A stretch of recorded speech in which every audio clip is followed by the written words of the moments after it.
on UME Radio. Get the UME Radio app. Are you ready for the weekend? Oh, yes, girl. Get your cup of tea and mic check, 1, 2. I am so ready. To inspire, motivate, and educate. Weekends on UME Radio. The sun is up and so are we. News, interviews, hot topics. Connect with us. Let us know what's on your mind. Follow, comment, subscribe. We're everywhere. UME Radio app, iHeartRadio, Amazon Music, iTunes, TuneIn, and all other digital platforms. Email us info@umeradio.com.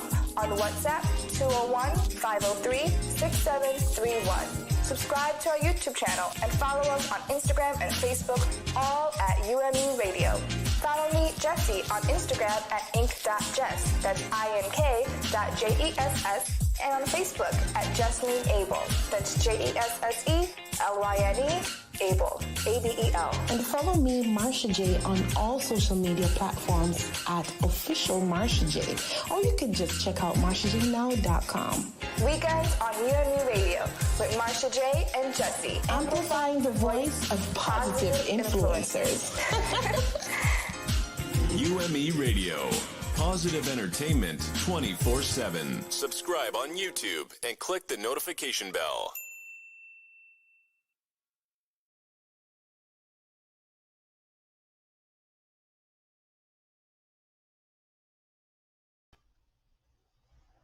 Hey guys, hey, it's me, Jesse. How are you guys? Let us know in the comments that you can hear me all good. I know you guys can't see me right now. There's a little bit of technical issues on the back end, but you guys can hear me, and that's good. Good morning. I'm so happy to be here.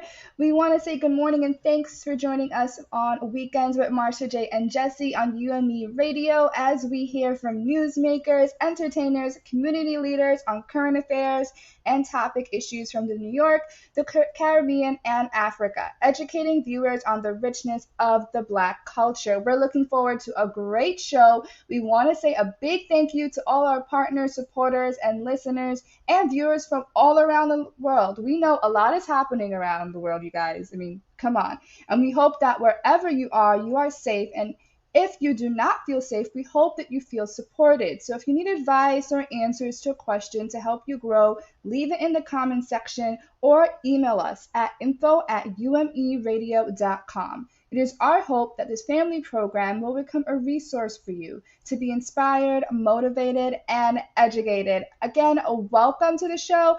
I'm Jesse, and I know my amazing host, Marsha, she's going to be in soon. Don't worry.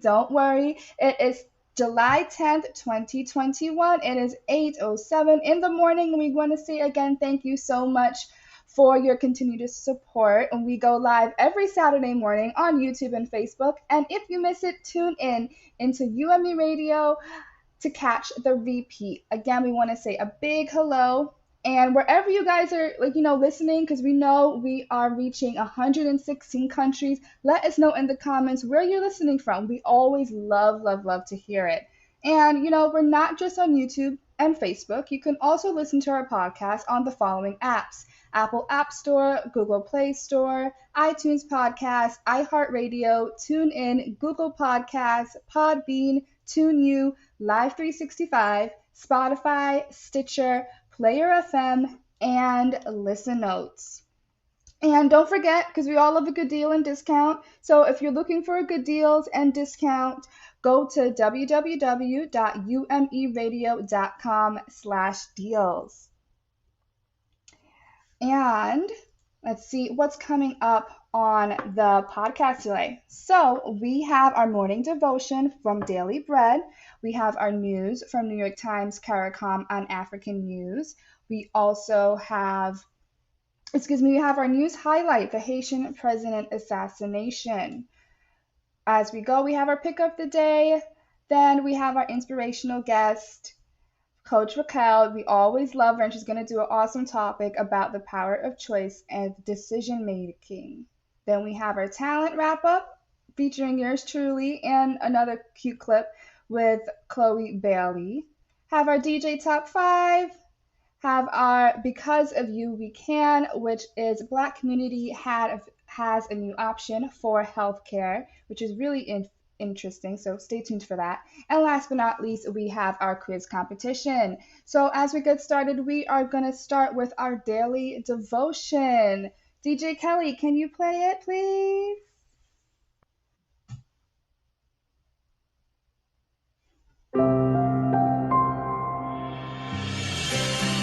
Welcome to another daily encouragement from our Daily Bread. My name is Xochitl Dixon. I'd like to share how God freed me from believing lies others told me in today's reading, Lies with Truth. I set my Bible on the podium and stared at the eager faces waiting for me to begin the message. I'd prayed and prepared. Why couldn't I speak? You're worthless. No one will ever listen to you, especially if they know your past. And God would never use you. Seared into my heart and mind, these words, spoken in various ways over my life, ignited a decade-long war against the lies I so easily believed. Though I knew the words weren't true, I couldn't seem to escape my insecurities and fears. So I opened my Bible. Turning to Proverbs 30, verse 5, I inhaled and exhaled slowly before reading out loud. Every word of God is flawless, I read. He is a shield to those who take refuge in him. I closed my eyes as peace overwhelmed me, and I began to share my testimony with the crowd. Many of us have experienced the paralyzing power of negative words or opinions others have of us. However, God's words are flawless, perfect, and absolutely sound. When we're tempted to believe spirit-crushing ideas about our value or our purpose as God's children, God's enduring and infallible truth protects our minds and our hearts. We can echo the psalmist who wrote, I remember, Lord, your ancient laws, and I find comfort in them. Let's combat lies we've accepted about God, ourselves, and others by replacing negative speak with Scripture.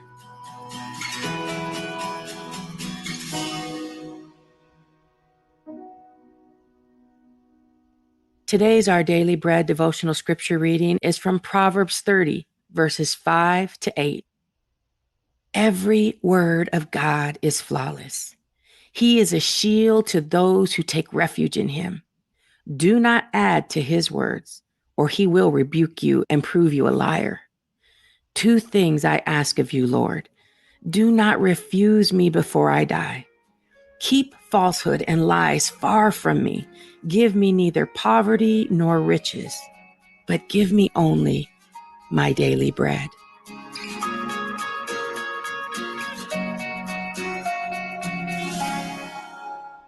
Let's pray. Loving Father, thank you for providing and preserving your whole story in the Bible. Please help us to prayerfully study Scripture as you help us view life through the lens of your perfect, absolute, unchanging, and sound truth. In Jesus' name we pray. Amen. Today's encouragement was provided by Our Daily Bread Ministries.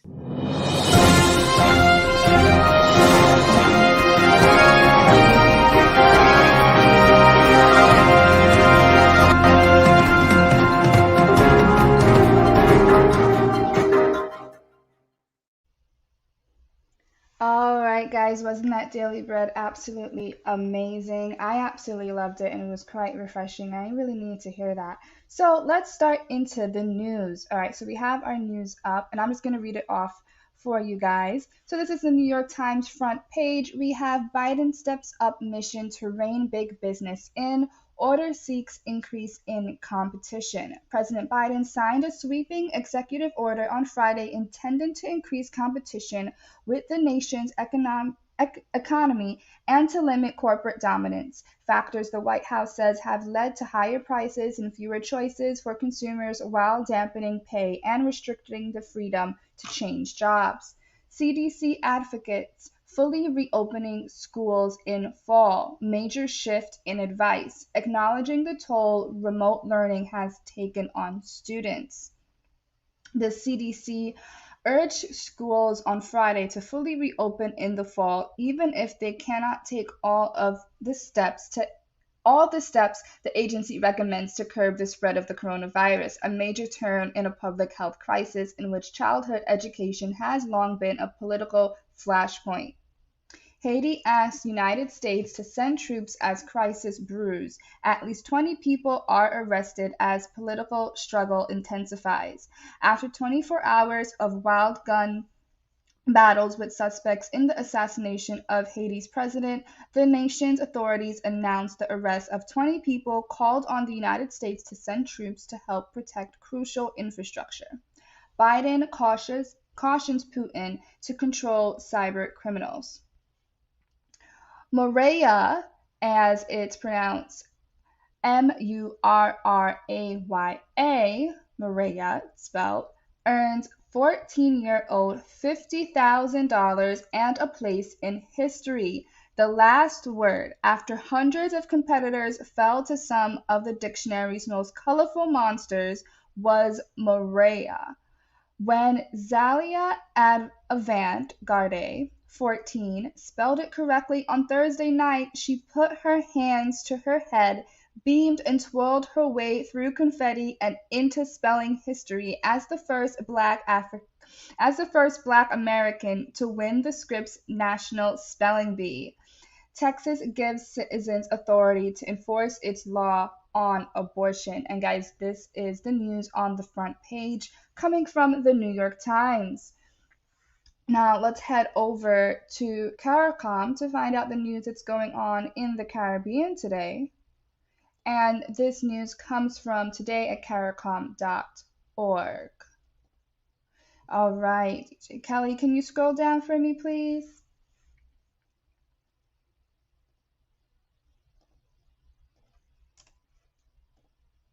Let me scroll. Awesome. CARICOM standard at half mast as mark of respect to assassinated president of Haiti. And as we keep scrolling,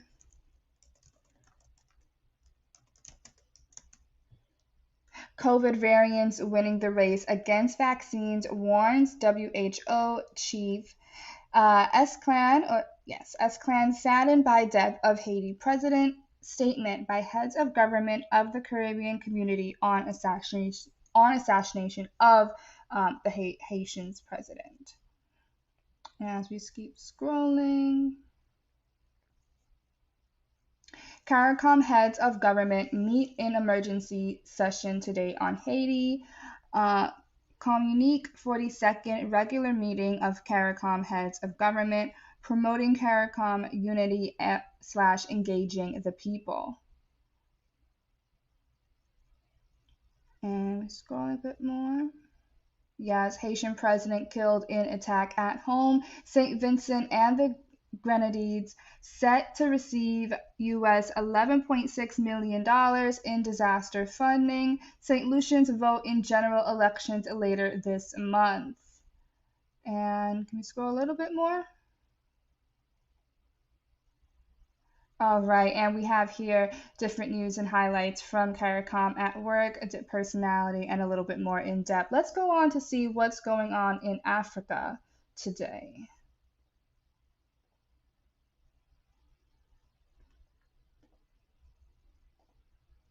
All right, so in the African news here, we have Haitians gather outside U.S. Embassy seeking asylum from insecurity.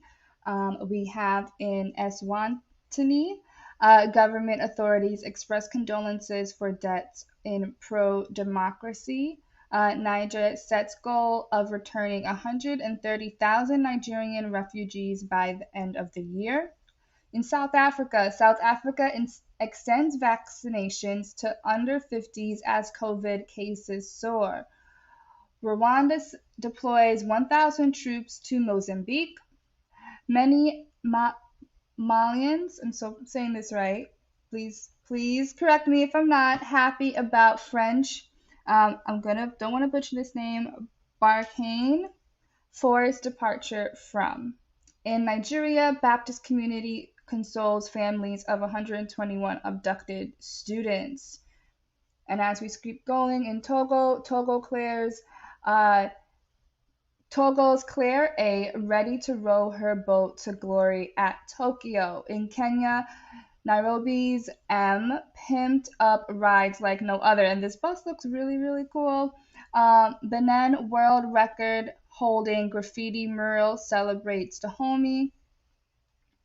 And Lesotho left behind in no man's land, plight of Lesotho's mining families. And more in the news. In the G20, world must invest at least $75 billion to prevent COVID-19 repeat. South Sudan, 10th anniversary Independence Day marathon towards peace.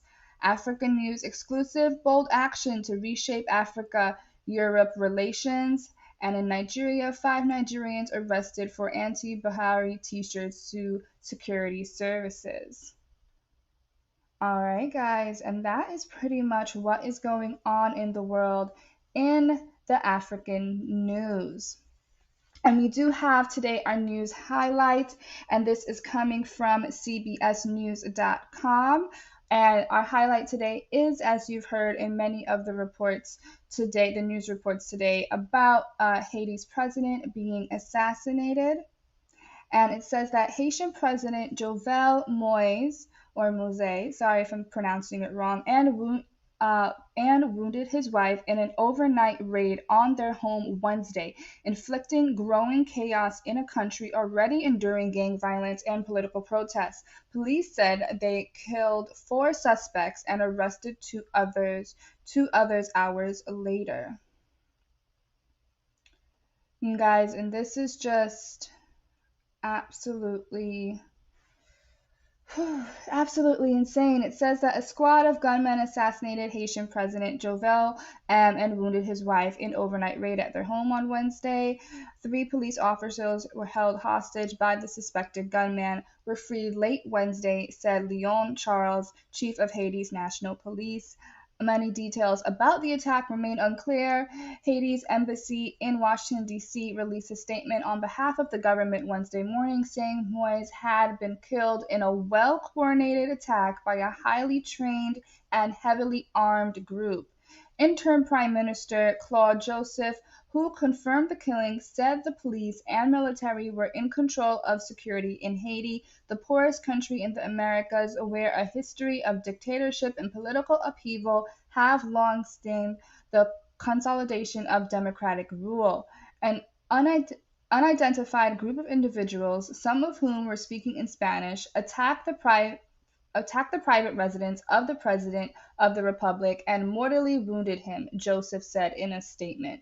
The First Lady was also wounded by a bullet, and the necessary measures are being taken.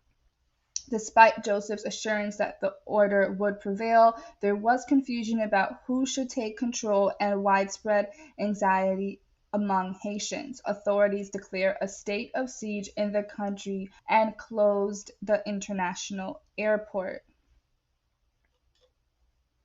All right, guys, so that is pretty much our highlight for today in regards to the Haitian president. And hi, Jesse.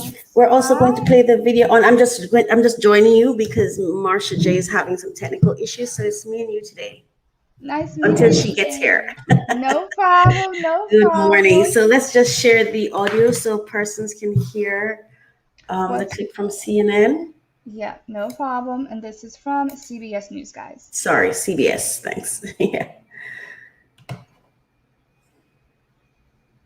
Tonight, the nation of Haiti is reeling after the assassination of its president inside his home. Haiti's First Lady was wounded in the overnight attack, but survived. Here is CBS's Ben Tracy. The attackers, seen here approaching the president's residence in trucks, apparently pretended to be agents of the U.S. Drug Enforcement Administration in order to get past security guards. The gunmen broke into the home of Haiti's president early this morning. Then shots are fired. They assassinated the 53-year-old Haitian leader, Jovenel Moise, and also shot his wife, Martine. She survived and was brought to a Miami hospital for treatment. Vehicles and walls outside the compound were riddled with bullets. Haiti's interim prime minister, Claude Joseph, called the attack a coup and said the gunmen were speaking English and Spanish. He claims the country's security is now under control. Late this afternoon, police said they had the killers surrounded. I was awakened at 3 o'clock in the morning by gunshots, heavy gunshots. Magali Noel Dress is a business owner in Haiti's capital, Port-au-Prince. What are you seeing? What are you hearing? Everybody is very worried about the security because one, the head of state is gone down. Anybody could go down. The streets are empty. Nobody's out. This is very heavy. Haiti has been in turmoil for months as President Moise became increasingly unpopular for clinging to power after his term expired. There are now fears of more violence. You need a lot more information, but it's very worrisome about the state of Haiti. Especially for those living there, wondering what might come next.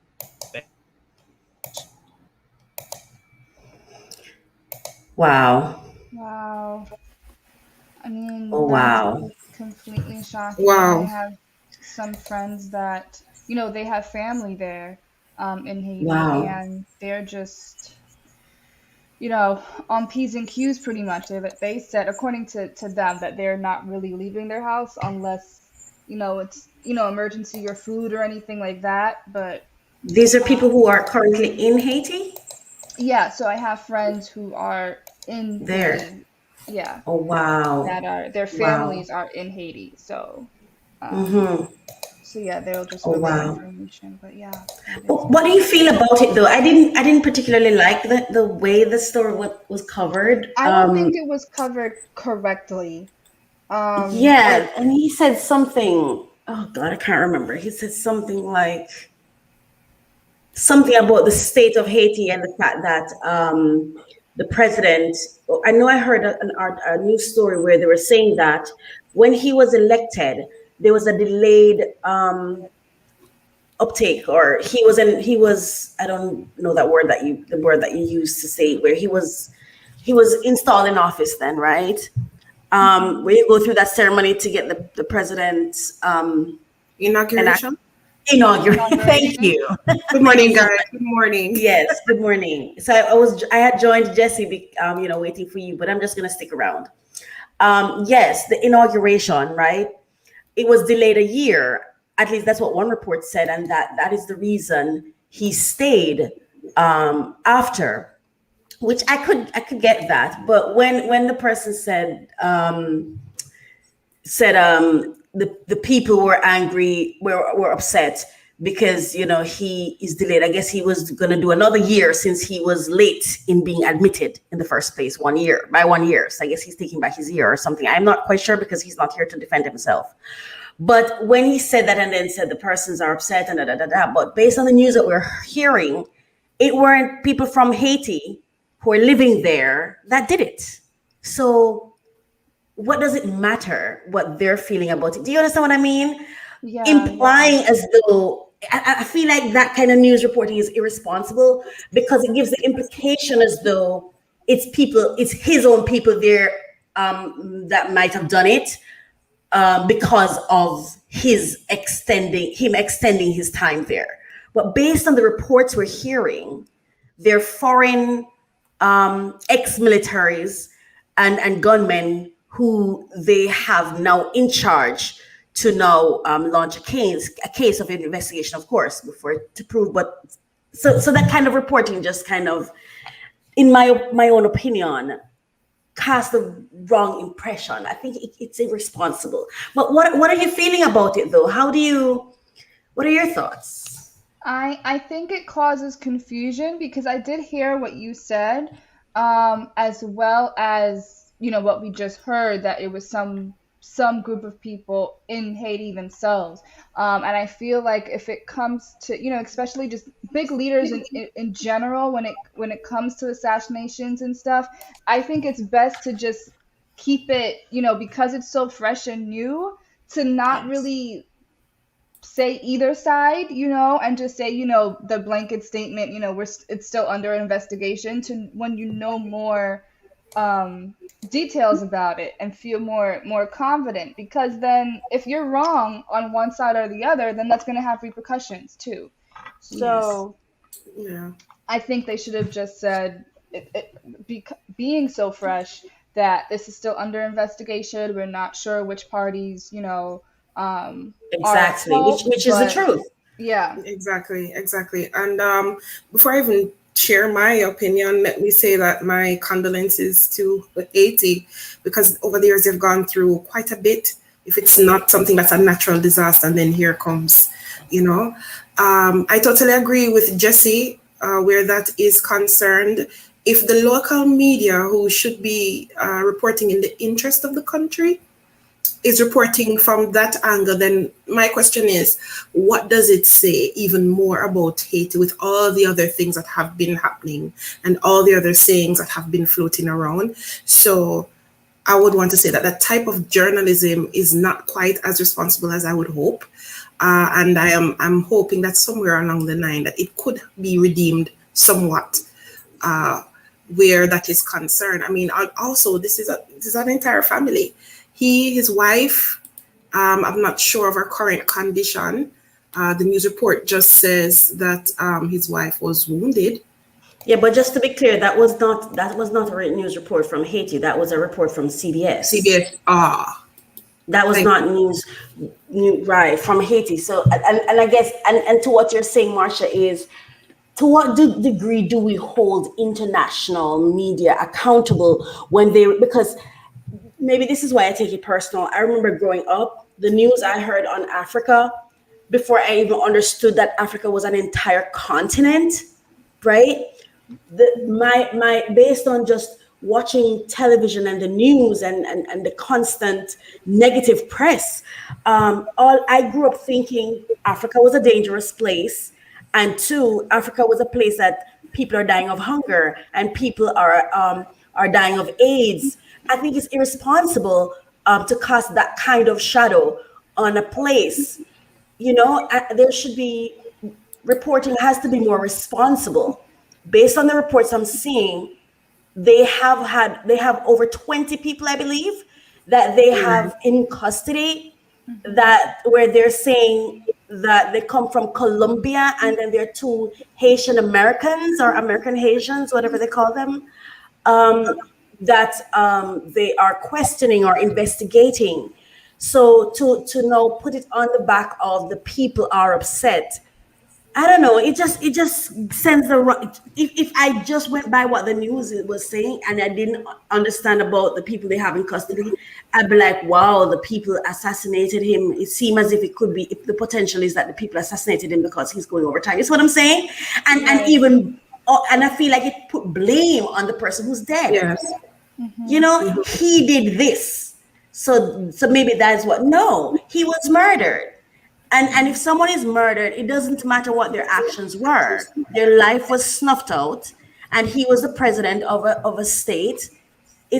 Remember, there's politics involved. There's so much involved. Like Marsha said, the country has gone through so much already, and this is going to impact.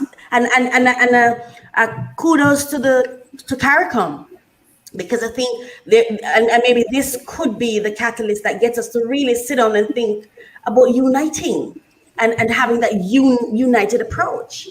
Because when the Caribbean islands are out there by themselves, I believe they're vulnerable, but as a group that could be stronger. I think this is everybody's problem. It should be everybody's problem, because when I was listening to the report, some of those men who they have in custody are ex-military. Exactly. Yeah. And look at the machinery they had. So I think it's serious. Agreed.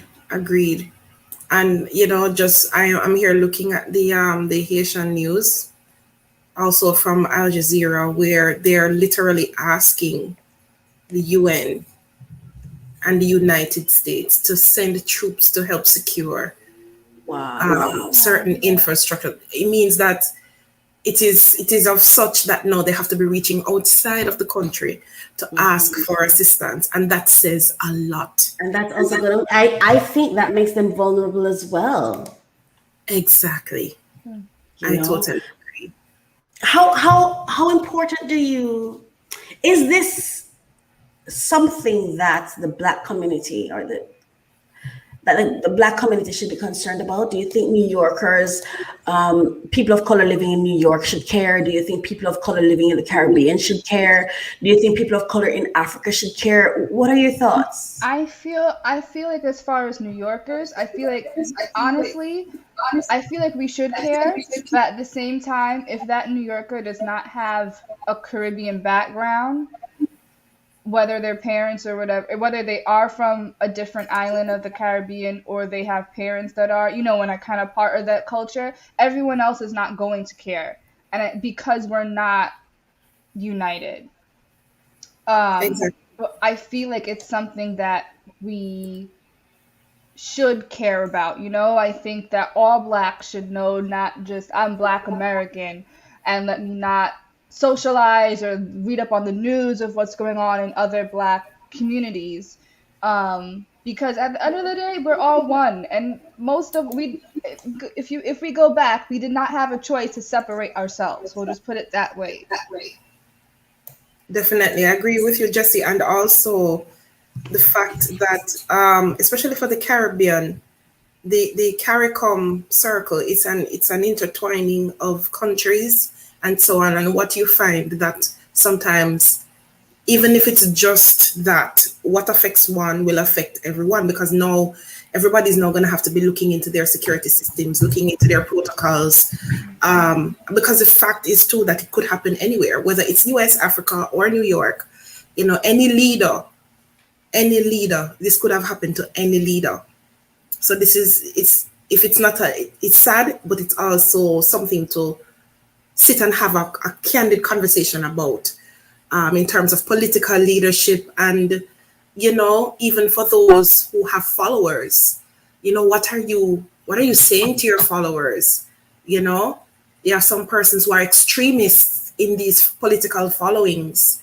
How do you identify, or how do you uncover conspiracy and things like that? So those are the conversations I'm thinking, everyone needs to have, because it could happen anywhere at all.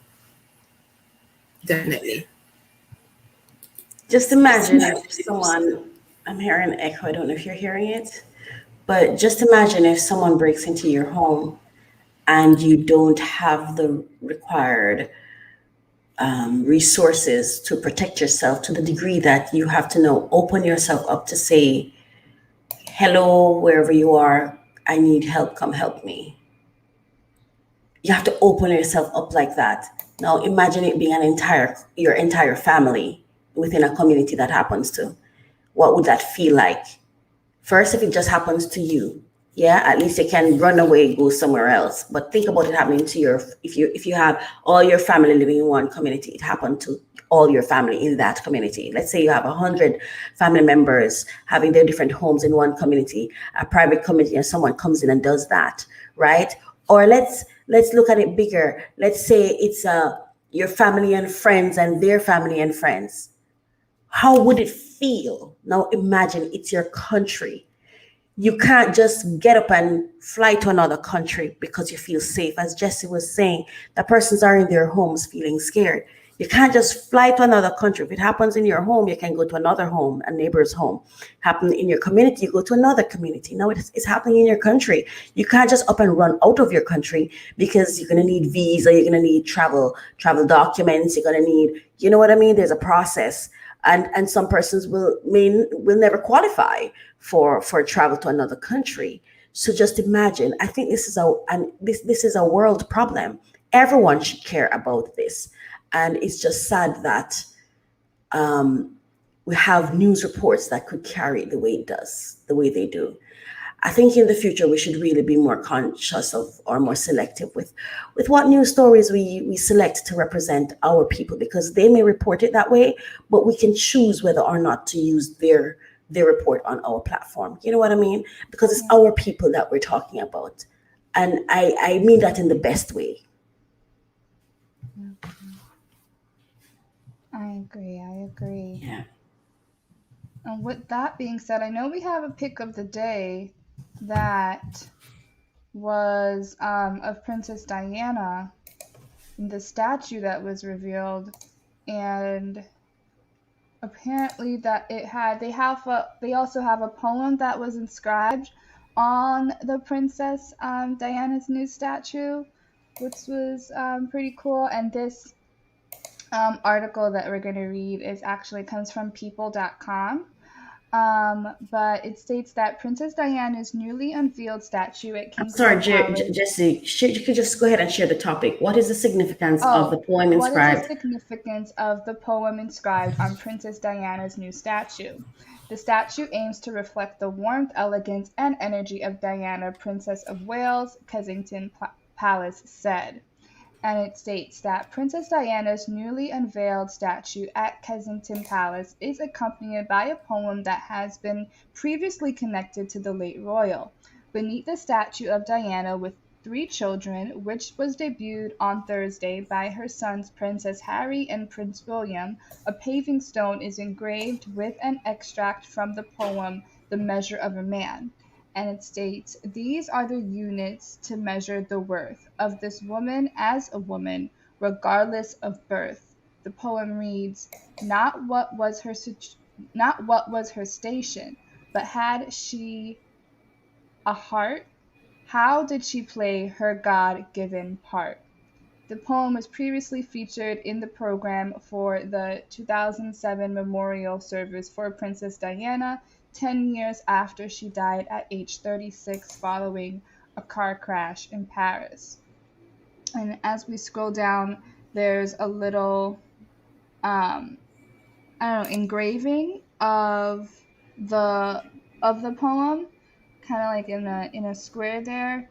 It was kind of hard for me to see, but they did have the text that I just read to you guys, and it says, Prince William, 39, and Prince Harry, 36, reunited on what would have been a milestone for Diana and unveiled the statue in the sunken garden at Kensington Palace. Today, on what would have been our mother's 60th birthday, we remember her love, strength, and character, qualities that made her a force for good around the world, changing countless lives for the better, the brothers said in a joint statement. And as we keep scrolling, oh, this is beautiful. As we keep scrolling, it says, every day we wish she were still with us, and our hope is that the statue will be seen forever as a symbol of her life and legacy. The statement continued. They also thanked all those around the world who keep our mother's memory alive. Great. Who wrote the article, Jesse? It's by People News, specifically Stephanie Petite. Okay. This was on July 2nd, 2021. Awesome. So, what do you guys think? I mean, I think it's a beautiful, I'll let Marsha speak first. Since I'm a guest host today, let me let her speak first. We're not hearing you. So go ahead. I don't know who wrote the saying that said the best revenge, revenge is best served cold. And they say the best revenge is massive success. Mm-hmm. I think just having this there, and it's etched there for all the things she had to go through, this right here is worth it. Forever etched there. Yeah. Totally agree. There. Yes. Totally agree. Marsha. Yes, thanks. I feel like it's warm. It feels like a warm hug. That's what it feels like. I really took the time to zoom in on the statue itself and the children, and I realized that the kids that are surrounding Diana seem to be of different ethnicities. And I think that's something to speak about. It doesn't show a one-sidedness. It shows a collaboration, that she was not biased. She was very passionate about children, and she was a philanthropist at heart, so just seeing the mixture there alone, it speaks volumes. Right. It looks like it to me too. Yeah. Yeah, the little boy. The little boys seem to look black to me because the hair isn't smooth like the girl on the other hand. And that also speaks to, I feel like it speaks to Diana because, and we already knew that she loved people in general. But it says something to me about the queen because this had to be approved, I believe. Yes, true. Right.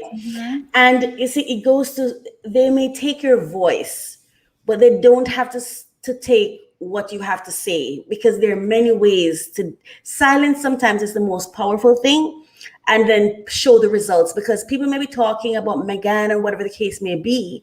But I think this is a huge statement if that really is a person of color, that young boy. You know, I believe it's a huge statement that I'm choosing to see, where, you know, there may be accused of being racist or whatever. And who knows, maybe they are, maybe they're not, I don't know.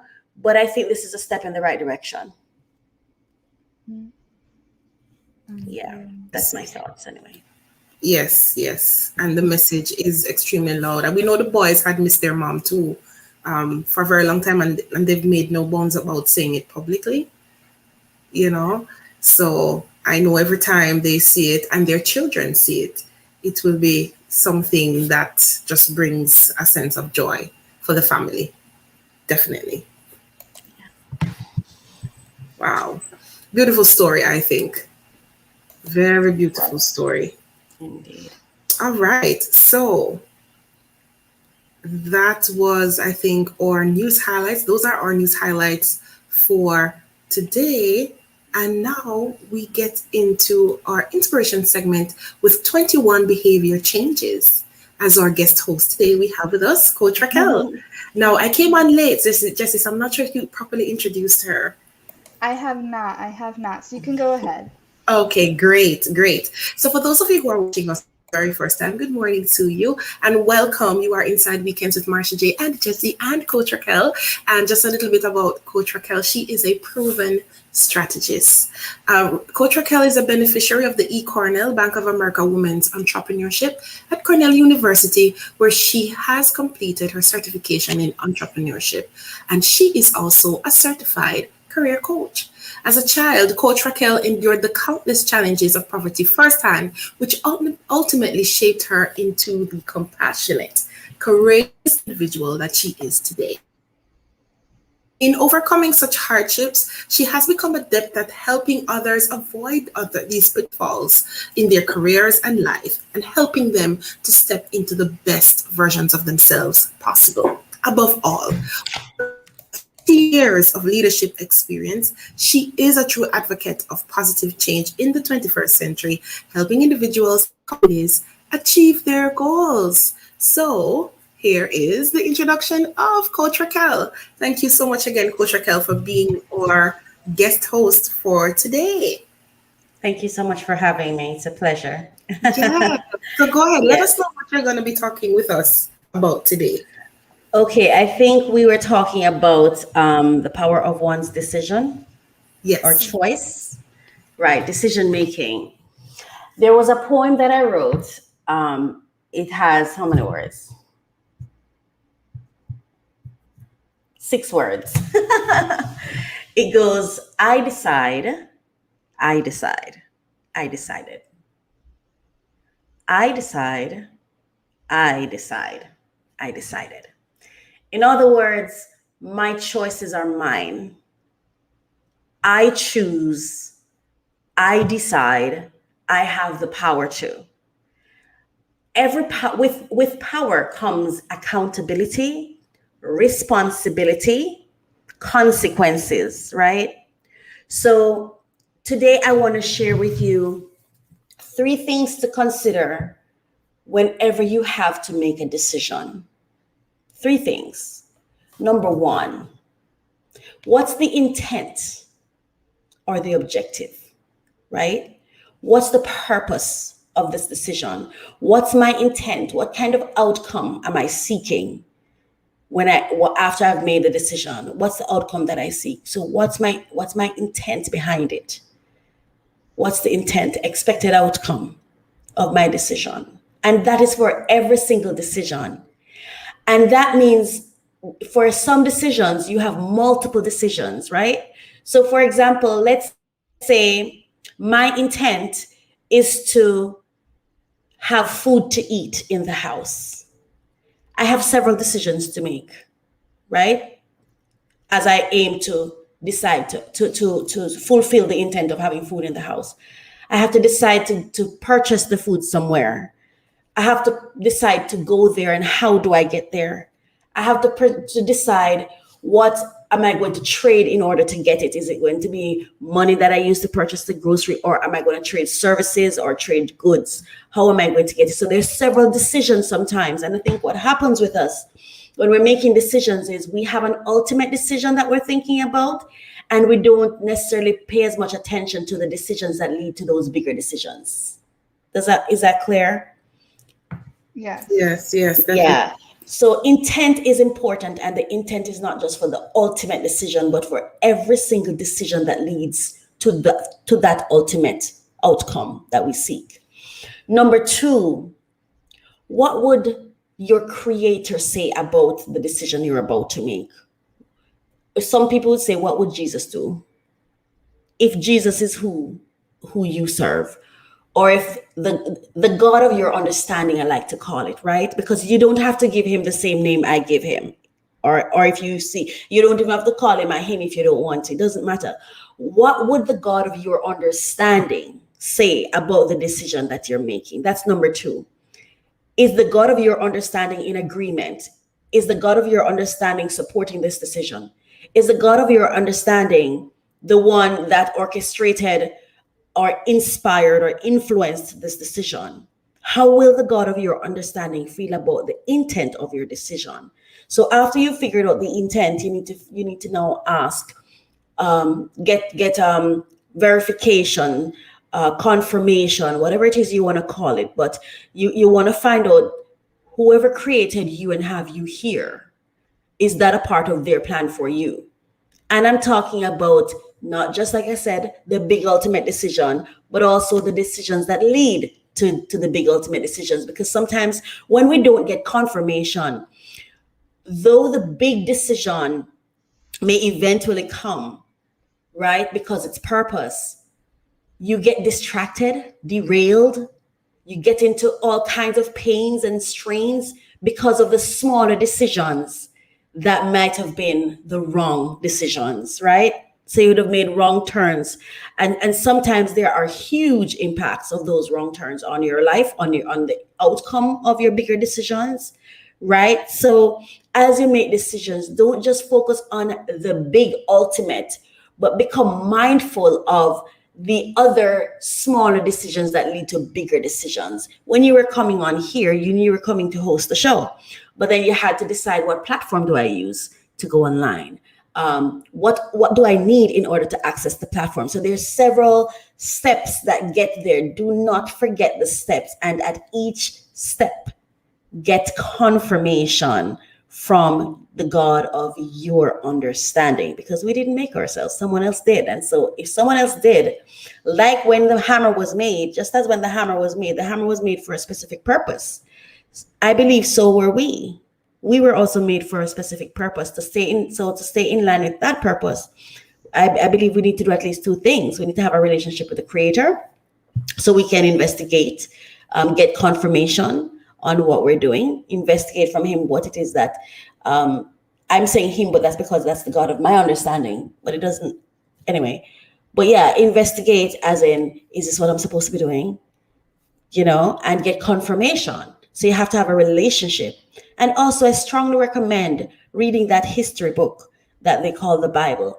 It will give you some idea. It's not necessarily a rule for you to live by, but it certainly will give you some insight into decisions that would have been made from persons in the past, people who sought the confirmation of the Creator. It gives you some idea and some insights into what that looked like. And for me, it helps me understand the things that happen to me. And sometimes when my smaller decisions lead me astray, reading the Bible helped me realize that, oh, Yeah, that's what happened. It happened to that person too. So, and they're cautionary tales there, with lessons that can help to guide. So that's two things: intent, be clear about your intent, and two, get confirmation. Now, number three, accountability. Once you've made a decision, you must take accountability for it, right? Because you generated that. That was on you. It was of you. So even if it didn't turn out the way you wanted it to, or even if the smaller decisions detracted you or derailed you or caused you to get into issues and trouble or anything like that, regardless of the outcome, you have to take accountability. The beauty of accountability is such a beautiful thing. It's not a bad thing at all. It's such a beautiful thing. When you take accountability of something, it automatically fills you with the power to make new decisions, better decisions. But anything you can defend or provide a reason for, you will continue to do, no matter how you feel about it. So if you're able to take accountability for your decisions, not just the ones that go well, but also for the ones that are derailed, also for the ones that produce the outcomes that are unfavorable. Once you own your truth, which is what I term for accountability, I call it owning your truth. Own your truth. When you own it, you own you, and nobody can use it against you. And the best part is you can choose to do differently. Once you acknowledge something for what it is, you can then decide to decide something else. So I decided. I decided. I hope you got it. Do you have any questions for me? I totally agree with you. Thank you so much for that.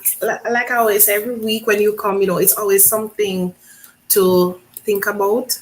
Decisions are very critical Yes. to our life's journey, because life is really a journey.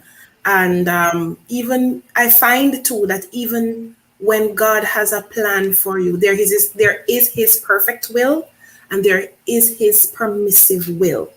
And the permissive will is when he allows us to do what we want to do in spite of him directing us in terms of the right choices to make. And that's not a road that I think we would want to go down, but we want his perfect will, because it's almost, there's a movie called The Butterfly Effect.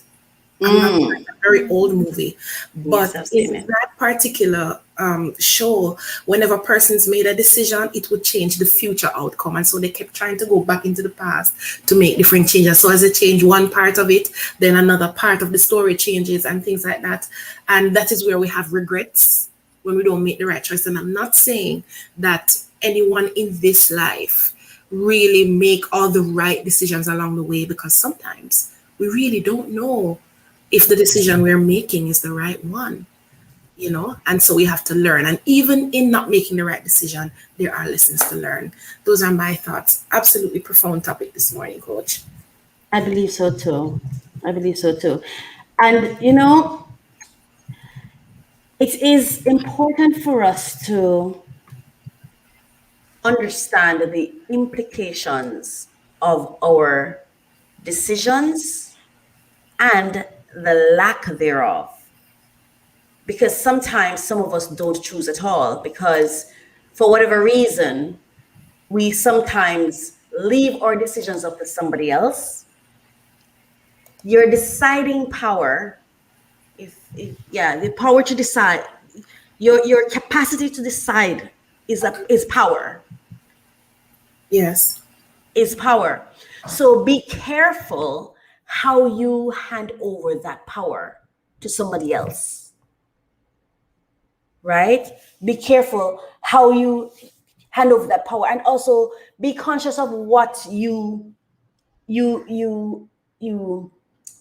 conclude or accept to be your decision, because sometimes some of the things we think are our decisions aren't necessarily within our power. So it's important to know our not boundaries, but our end, where we end, and the higher power picks up. Does that make sense? Yeah. Right. So it's important to have that mindfulness to understand that decisions run the world, and understanding our own limitations, that's the word. Understanding what we have charge over and taking that charge, and also understanding our limitations, and understanding also who is at the end of our limitations, because sometimes we think the world is at the end of our limitations, where, oh, I can't do this, somebody in the world can. I was actually watching, I got up really early this morning, and I caught this interview that Kwame Brown had with her name is Angela, an S-word King. I don't remember her name, but it's an interview that's worth watching. She said something that was so powerful. She was talking about the Black community and how she believes the powers that be is orchestrating its agenda to rob the people of color, or the communities with people of color, of choices or of their decision power. And she shared some thoughts that I actually have myself, because I've been paying attention to it, and I don't think we quite understand. You see, when I say those three things about decision making and why they're so important, is because if you miss these, you can lose your power, especially the one that says accountability. Mm-hmm. When you do not take accountability, you leave the power in someone else's hand, and you think you're getting off easy, but you're not, right? You think you're getting off easy, but you're not. So we have to be careful, very careful, of lack of accountability, right? Yes. And she said something about, oh man, I'm hoping that one day you guys can have her on the show. She said something. She said, so for example, when you look at it's like when you get the father out of the home, and the mother is busy working, the children are left on their own. So now the state becomes the parent. See, now who's making the decision for the family now? For the kids. This is the future of the family. So who's making the decision of the future? And I'm not, it just really stirred in me as I was thinking of the topic this morning, the power of your decisions, or your capacity to make decisions, right? The intent of the decisions made in your interest or lack thereof. Mm-hmm. When the wrong person makes a decision for you, what's their intent? When you don't take accountability and you leave it on somebody else, you also leave the power of the decision on them too, right? So it's important for us to understand the power that, you see, God, the Creator, gave us free will. True. So we should seize it. Can you imagine that though? Yes. I mean, God, who owns the whole world, he could really deal with us like a puppet on a string, but he says, no, decide. Which is also saying to us that seeking information, seek and you will find, also important to that decision-making process. So where you can have some amount of autonomy before you step into something, interview people, ask, and that is definitely something that will help us to make better decisions. Jesse, what are your thoughts? I completely agree, and I feel like people look at I love how you said that we have the power in it, because when people think of God, or people that know him, they look at like, oh, look at all the bad stuff that's going on and yada yada yada, and he's, this creator may not be real. For me, it's a him. And I'm just like, yes, but he also gave us the choice. He's the one that created our bodies. He's the one that gave us the brain and the free will, and we are doing we are making that decision, not him. There you go. Those Exactly. are the consequences. Those are the consequences. Sorry, but he's not doing it. We're making those decisions, and then it comes to a point where we have to look at it and be like, okay, I'm done with this. Just like if someone who's like an alcoholic or, a drug addict or something, you could tell them all you want, get better, get clean, get help. They're not going to do it until they come to their own decision making and say, enough is enough. I have to change my life. Absolutely. Yeah. Right. Absolutely. So and I'm sorry, go ahead. Oh no, I said that's one of my takes on it. Yeah. Yes. I like when you said, and I've heard it, where persons say, and I think I've been guilty of it, before I really understood my own power and how careless I've been with my own power. If God, I remember I used to say this. When I watch the movies, the outcome is so amazing and perfect. So I used to be like, God, why is it that mankind can conceptualize a positive outcome and understanding that, we want to be loved and cared for, but you can't? I used to say that to God. I used to be like, man, mankind gets it. So why don't you get it? Why is it so difficult? And I've grown to realize that God wasn't doing anything. God did not make my decisions. I did. And let's say God caused people to, let's look at those countries that, for example, where you have people who are so hungry to their body, right? And that does not just happen in Africa. Let me be very clear, because growing up, I thought it was just Africa. It's global. It's all over. Do you know how many hungry people and homeless people are living in America? Oh, yes. Okay. A whole lot. Okay. So let's be clear, but this is the perspective I've gotten on it. After sitting and watching the lies of the world, the way the world flips everything to give you this comfort zone that doesn't exist. They sell you this lie that doesn't exist, because we are people on a journey. And it's not because life is not comfortable or couldn't be. It's just that we're here for a purpose on a journey. So it's constant movement, right? But I grew up thinking, no, I'm supposed to rest sometime. I'm not rest. I'm supposed to lie right here. I come here and this is nice. I should just stay here. And then when God has to move me along for my own wellness, welfare, and also for the ultimate purpose, I start saying I'm uncomfortable now. Oh my God, this nice house, he took it from me. No. But he did, because it was a nice house and I was there for a period. Who determined that that's where I was meant to be in a long-term state? Mm-hmm. So the same for the persons who we look at and we think, I really sat and I was really thinking about it. Okay, so in my opinion and understanding and based on the information I have, when they look like that, they're hungry. But who says it is really hunger? What if God wants them in that state? And for him, in that state is where the purpose is. And so, because I also had to wonder, how do they survive then? How are they surviving? You see, we project our feelings on other people. I went hungry once for 2 weeks, and this is something I learned about hunger. It's a state of mind, number one. Yes? The moment I take my mind off food or even thinking that I want food, I don't feel hungry anymore.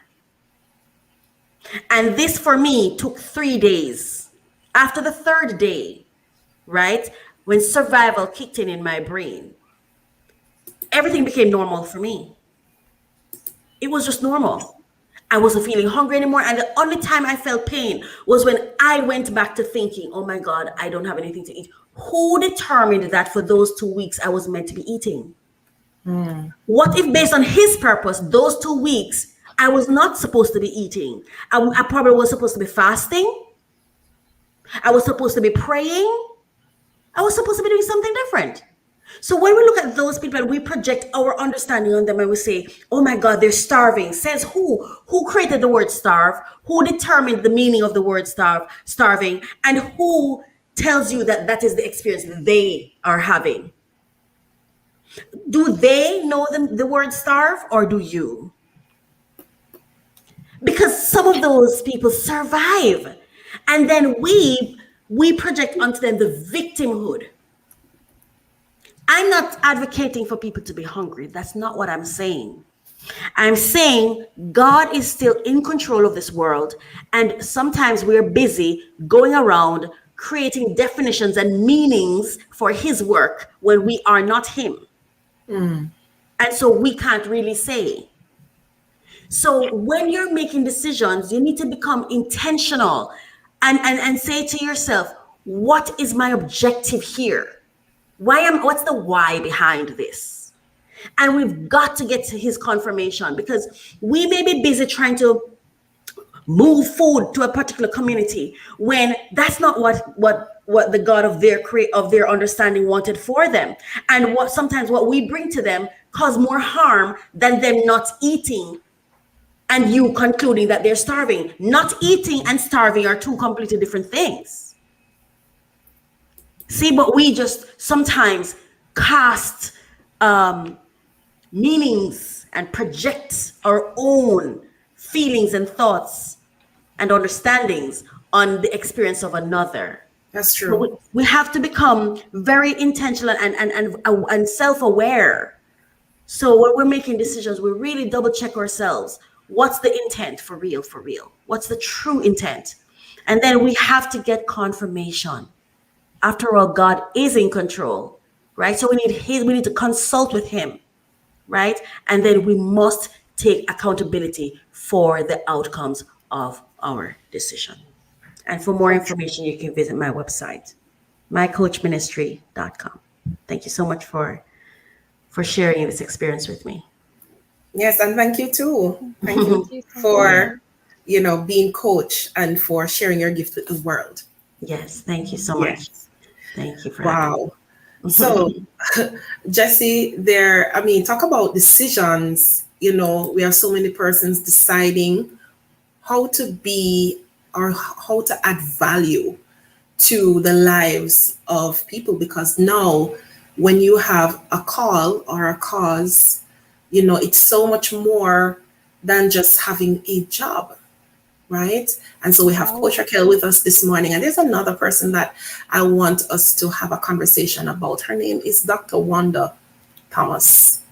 Dr. Wanda Thomas. Yes. She's a certified chaplain counselor and wedding officiate, empowering people in understanding self-mastery and abundance through growth and well-being, right?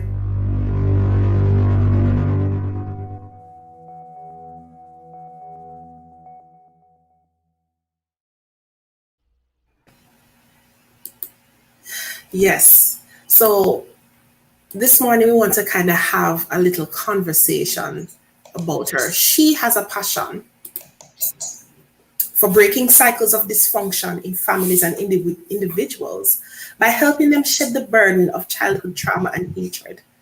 Of course, the healing process begins with the transforming of the mind and discovering the authentic self of each individual.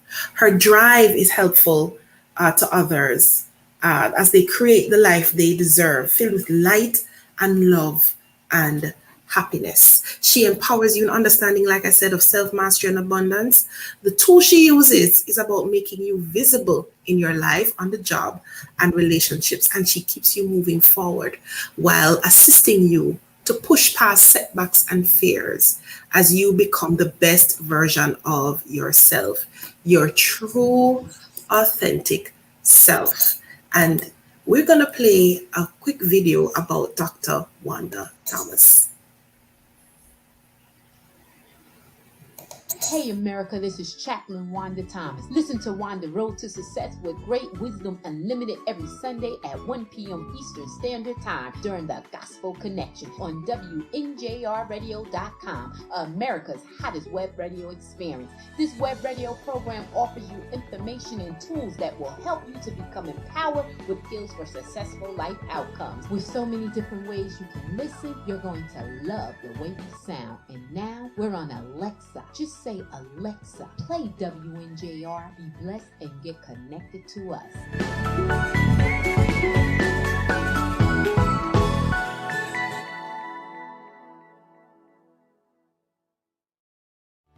Dr. Wanda Thomas, official UME Digital Media Inc. brand share partner. GetBrandShare.com.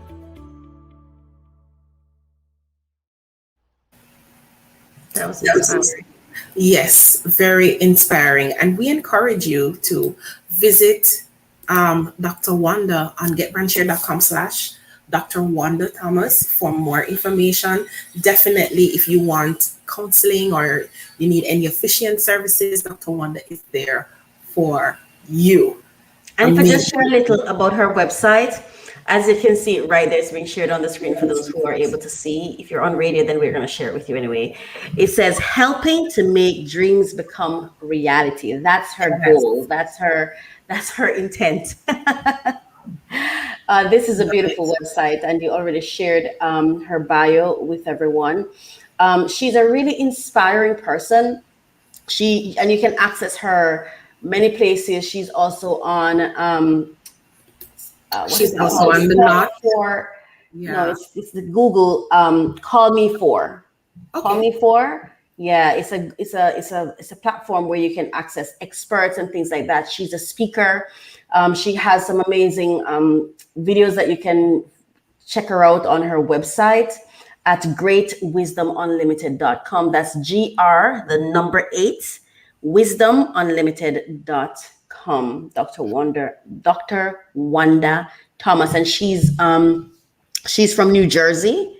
She operates from Edison, New Jersey, in the United States. And her number, if you ever want to contact her for queries, is 732-900-7362. Her email address is greatwisdomunlimited. That's GR, the number 8, wisdomunlimited at yahoo.com. She's on Facebook, YouTube, Instagram, LinkedIn, so you can check her out. And she also has her own website, greatwisdomunlimited.com. That's great with a GR8, GR the number 8, wisdomunlimited.com. Awesome. Yes, love it. I love even the very name of the She's website. very energetic. Yes. I don't know. Has she ever been on this show before? She is such an energetic. But you know what? I spoke with her this week and she can't wait to get here. So we're definitely going to have her on. Yes. I love her energy, man. I love her energy. She has such good energy. And when she comes out, like she brings everything to life. She brings everything to life. Yes, so that's amazing.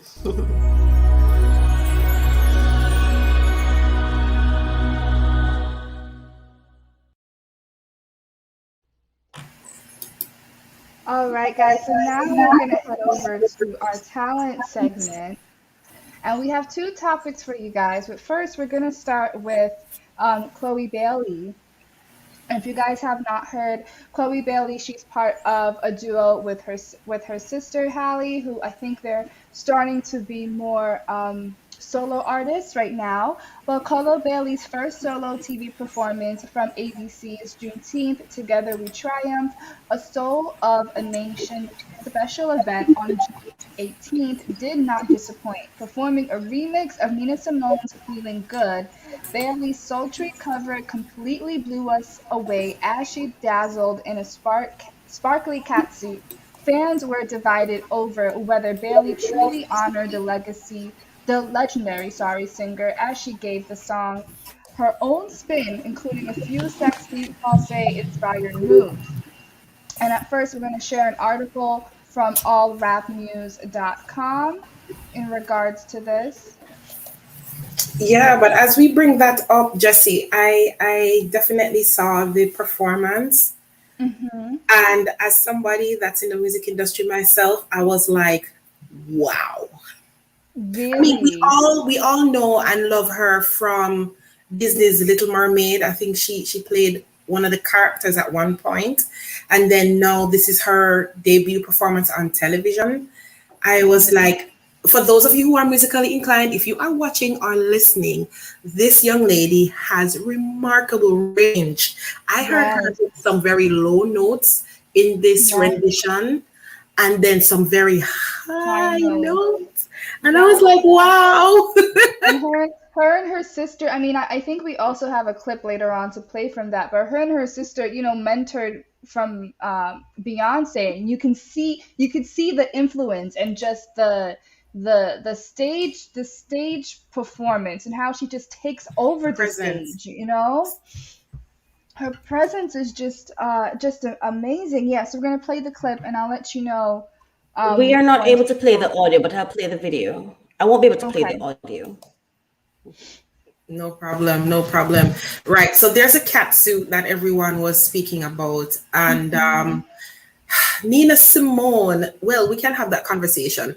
Her granddaughter was saying that Nina Simone would have been so proud about this rendition, even though fans are divided about the rendition itself because of the suggestive movements in the song, right? And the song is called Feeling Good. When you say suggestive movements, what do you mean? Sultry. Well, it was very sultry, very sexy. I mean, we have it up on the screen. Yeah. I know if we fast forward to this around the 1:30 mark, it actually shows the statement of what the granddaughter said, Nina Simone's granddaughter. But yeah, Marsha, I completely agree with Nina Simone's granddaughter, and not only the granddaughter, but the daughter. But it also says grandma was unapologetically herself. She was a badass woman who did what she wanted when she wanted. She was a sexual woman, and she expressed that. Educate yourselves. If grandma could, she probably would have done that performance herself. And that is a tweet from Briana Simone Kelly, who is Nina Simone's granddaughter. Yeah. But in the scheme of nakedness or whatever they want to call it, whatever they call it in today's day, she's pretty covered, isn't she? I mean, in comparison to, I'm saying this in comparison to today's Cardi B's and you know what I mean? Like in comparison to other artists that I've seen, she's pretty covered to me. I'm not saying I would necessarily dress that way, but in comparison to what we usually see, she's wearing a lot of clothes. Correct. It's actually a bodysuit, which is popular for entertainers. And of course, the bling, I call it bling, and it gives it a little pizzazz. Yeah. Yeah, and maybe, you know what, I'm just thinking possibly why the conflict is also there. I'm trying to look at the lyrics for the song that she did the cover for, Feeling Good. I'm not sure if it's how they interpret the song, why they think that the moves did not quite work together with her dance moves did not work quite together with singing the song itself. So here are some other comments on it. I don't like how Chloe over-sexualized this rendition of Nina Simone's Feeling Good. Like, who thought that was okay? I hope Black Twitter let her have it. Oh, wow. That sounds like hate. It sounds like hate. Chloe, it's okay. I think it's okay to give your view on something. Okay, I did not like the way she presented it. I think it was over-sexualized. But to go on to say, I hope Black Twitter let her have it. To me, it speaks volumes. Another person, and that comment was from Matthias Smith. Another Twitter person said, Your fave, that's the name of that Twitter user, says Chloe Bailey graduated from Beyonce University. Summa, sorry, he didn't say summa cum laude, you know, it says summa cum laude. Flying colors, yeah. I know, right? Because some of these are the same people who when Beyonce go out, they're like, you know, but Beyonce is not far from this. No, and they were meant to. In fact, she, like I said, well, there you go. In fact, she is pretty dressed. Yeah, exactly. So somebody, go ahead. Okay. Yeah, I was just about to bring it into context for those who don't know who Nina Simone is. If you know this popular song called "I Put a Spell on You," yes, was yes, and that has been used in even Disney's remake of I think the children's movie that it came in, but that's the Nina we're talking about. And when you look at the lyrics of I am not sure what the conflict is mentally, where the lyrics and the movements are concerned. Marsha, I have a question. As far as an artist, and just musically, right, because Marsha's an artist, so right. And I was going through some comments. Now, I love music from every genre, and I go in detail and strip it apart. But some people were saying how some people were arguing musically if she gave homage to Nina Simone, as far as kind of making it the sound of it a little bit more so, not just her movements, but the song itself, and kind of, you know, like you said, with those low notes and then going all the way to those high notes in combination with the sexual music. Do you feel like, as far as her own rendition of it or version of that song, that it possibly played a role in how people thought of it? If they have comments to make about her range and that being a negative thing, then they are definitely not musical fans, and they don't really know much about music. It's a big deal because everybody has different ranges. So that's why we have soprano tenors, altos, and things like that. But very few people have expanded their range. And I'm saying it can't happen for persons. It just takes a whole lot of work. Yeah. A whole lot of work. So I don't think it's the sound or how high or how low. I'm just looking at it, and Jesse, you're a poet, and I'm looking at the lyrics and I'm saying, okay, birds fly high, you know how I feel. Sun in the sky, you know how I feel. Breeze drifting on by, you know how I feel. And definitely before a stage performance, a performer has a performer has to dissect a song before if you're just a singer, not a dancer. If you're a dancer and a singer, it's the same thing. You have to be very intentional and strategic in the interpretation of a song, you know? So I didn't think it'd take away from who Nina Simone was based on my research of Nina Simone. No one can take away. I'm having this echo. No one can take away from Nina Simone. She's already earned her stripes. That's number one. So let's not go there. Okay? Nobody can take away from her. She already earned her stripes. She did what she did, and it cannot be erased by anyone. Yeah. Second, I only saw one negative comment. I don't know why this made, you see, we still choose how to deliver the news story. It didn't have to, the focal point did not have to be the negative, because I'm looking at even this article right now. And there's one person who felt that Black Twitter should come for her. I don't even know what that is. Furthermore, number one, this is based on who I'm seeing here, she's a young woman of color, right? Yeah. So why would her community come for her, even if she made a mistake? What is that? What is that ugliness? And Matthias Smith, come on, get it together, girl. Get it together. Want to make this comment when people were, I mean, like we said, like your fave that said that she graduated from Beyonce University. Yeah, and the rest of the comments are actually positive. This other one, Tara Angel said, Nina Simone in heaven watching. Chloe Bailey do the dang thing tonight, you know, with a Monique face, of course, like, yes, girl, get it, you know. Exactly. So yeah, and I think what happens is sometimes, you see, there are agendas and intents. You know, there's I talk about intent, right? I think, and this is my personal opinion, if we have the mainstream media has those people who it pushes, and then it tears down. And I've also heard even artists, female artists, talk about it where they pin them against each other. You know, pin the females against each other. This young woman, she looks like she's having a great time. She is doing her own interpretation. She's not trying to do Nina Simone. She cannot be Nina Simone. Nina Simone is not here anymore, with all respect.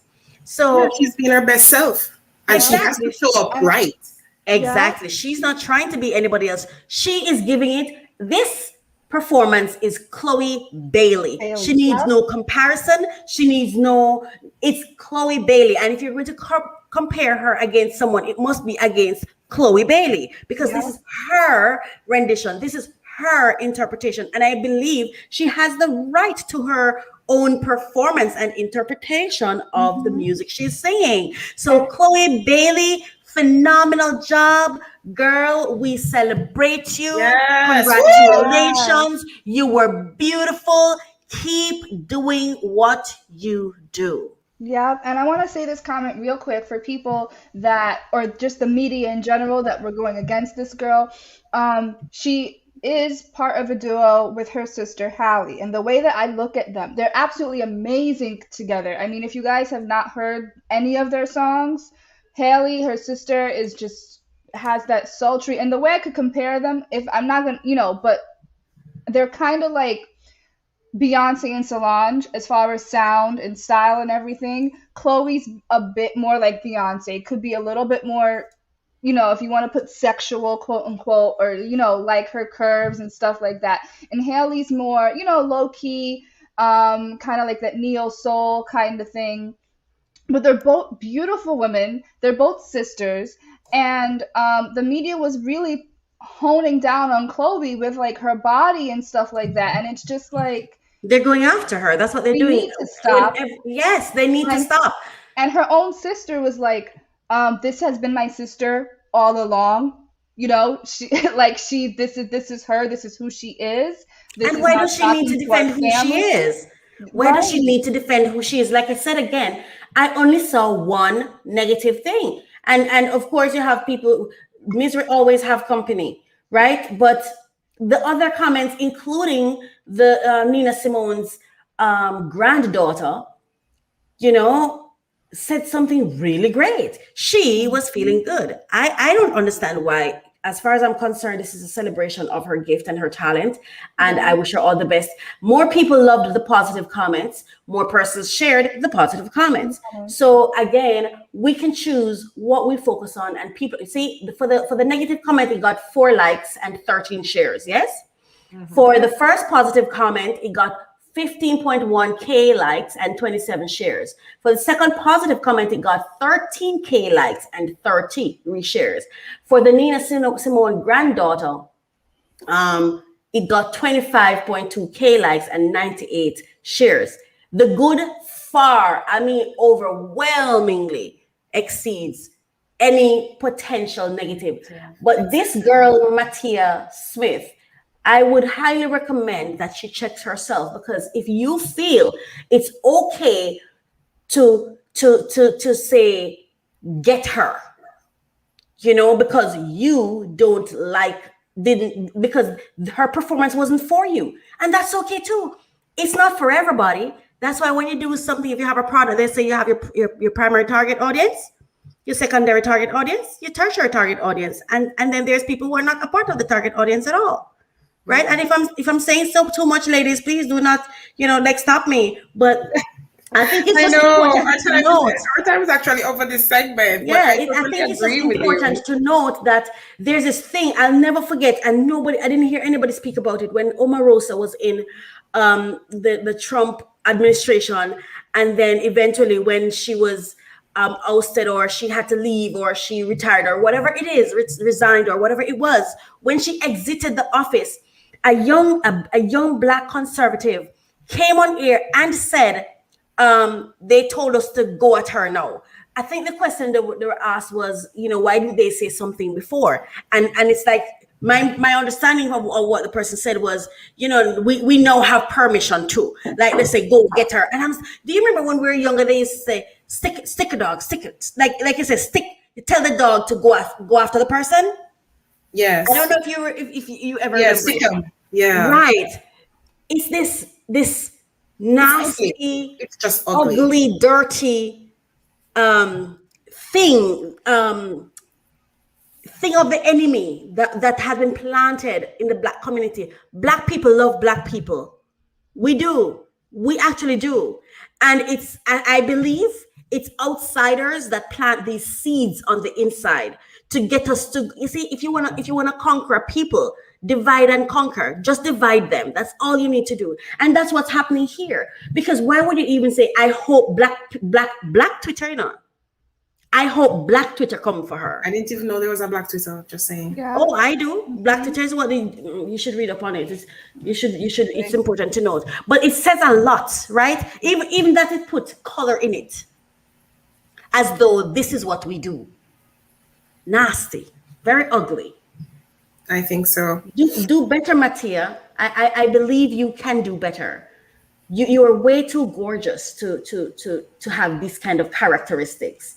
You know, I support Chloe Bailey. I support her. She's another Black woman. I support her. Yes, and I support her art too, and I support Chloe Bailey. There you go. Feeling good, beautiful interpretation. And with that being said, what's our next segment, Jesse? Get tongue tied.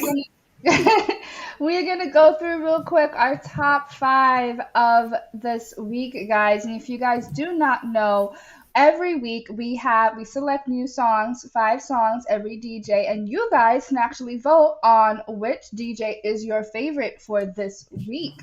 And what you guys do, it's super simple. You go to www.umeradio.com/DJ Top 5.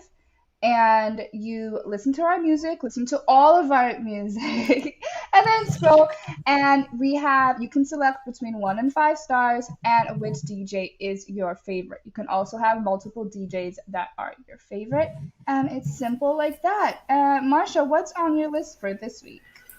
All right. So on my list for this week, we have Great Lord by All Sons and Daughters. That's a first pick for me. And guys, listen, if you have a song that you want us to remember, this is a radio station, so we'll be more than happy to play songs that you want to hear, right?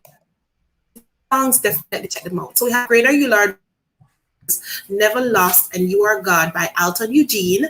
And of course, Taryn Wells, Hills and Valleys, one of my favorites. Nobody Like You, Lord, by Miranda Curtis. And of course, King of Glory by Gil Marlowe Worship Music. And that's my top 5 for this week.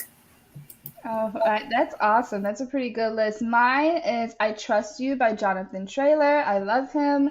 Second is I Can't Give Up by Brian Cage. Third is Anyhow by Ty Tribbett. Fourth is Yahweh by Jokia. And last but certainly not least is Undefeated by the Marvin Sapp. Awesome. So what I've been listening to Tasha Cobbs. Are we still here? Yes, I'm here. I'm so sorry. Share your music, coach. Your guest yes. So I've actually been listening to Tasha Cobbs. I love the song that she has that said, "In spite of me, you still love me. In spite of me, you still chose me. How can it be? Every scar, every flaw, you've seen them all. But you still love me in spite of me. In spite of me." I love that song. She also has this song that's called Royalty. It's beautiful. Love that song. She did, I think it was a royalty event, something. Yeah, I think the event was called Royalty, where she had this. It was like a live at the Ryman. Yes. And I love it. And I love the song, the title song, which was Royalty. I'm royalty. I'm who you made me to be. And that's what's important. I'm not who I think I am. Yeah. I'm who you, God, made me to be. And Another song on there is God's Been Good to Me. I really, really love that song. And then there's another one, you have to break, or something like that. Oh my gosh, I don't remember the name of the song. Not something she has to did break. a duo with Shayna Williams on that one, I think. No, I think it's Kira Sherd. Kira and Shayna. Oh yes, and Tasha. Yes, Kira and Tasha. As I decide to lay you aside, you must break. Oh my God, I love that song. Curse of insecurity, curse of fear, you must break. I love that song. The words are powerful. I think that presentation that she did, the royalty presentation, I think it was so intentional. I think she really sat down and I feel like she did her research, man. Like she sat down and she said, let me see what are the challenges we're having, and let me put it into some songs that will inspire people to speak it out over their lives, because music allows you to speak things over your life, to sing it over your life, because you may not say it, but you will sing it. And I believe you have to be very careful what songs you're singing, because when you echo words, you're echoing them over your life, Yes, I also love, there's a version of the Goodness of God that I also love. Is by Tembalami. Oh my God. It's actually, Tembalami, he did a version of it, and it is just he has Nigerian in it. There's something about the African in it that just the melody, the vibe that you get in it is just so beautiful, And I think I'm at the royalty.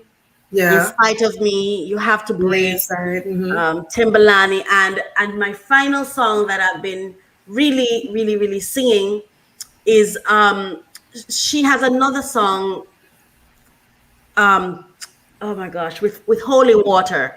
It's called Holy Water. Holy Water, yeah, that's a good song. I don't want to abuse your grace, but God, I need it every day. I love that song. You see, it's grace that influences our decision making, and that song speaks to it. I don't want to. It says, I don't want to abuse your grace, but God, I need it every day. It's the only thing that makes me want to change. It's the only thing that makes me want to change. Grace, favor, because when God blesses us, for example, let's say wherever blessings come, is wherever we see blessings flow, that's where we go, right? So what the song says to me is, God, I don't want to abuse your grace, but I need it so that I make the better choices, better decisions. Because when the enemy comes and tempts us, when the enemy comes and says to you, you're so skinny, you're hungry, you start thinking you're hungry. Yeah.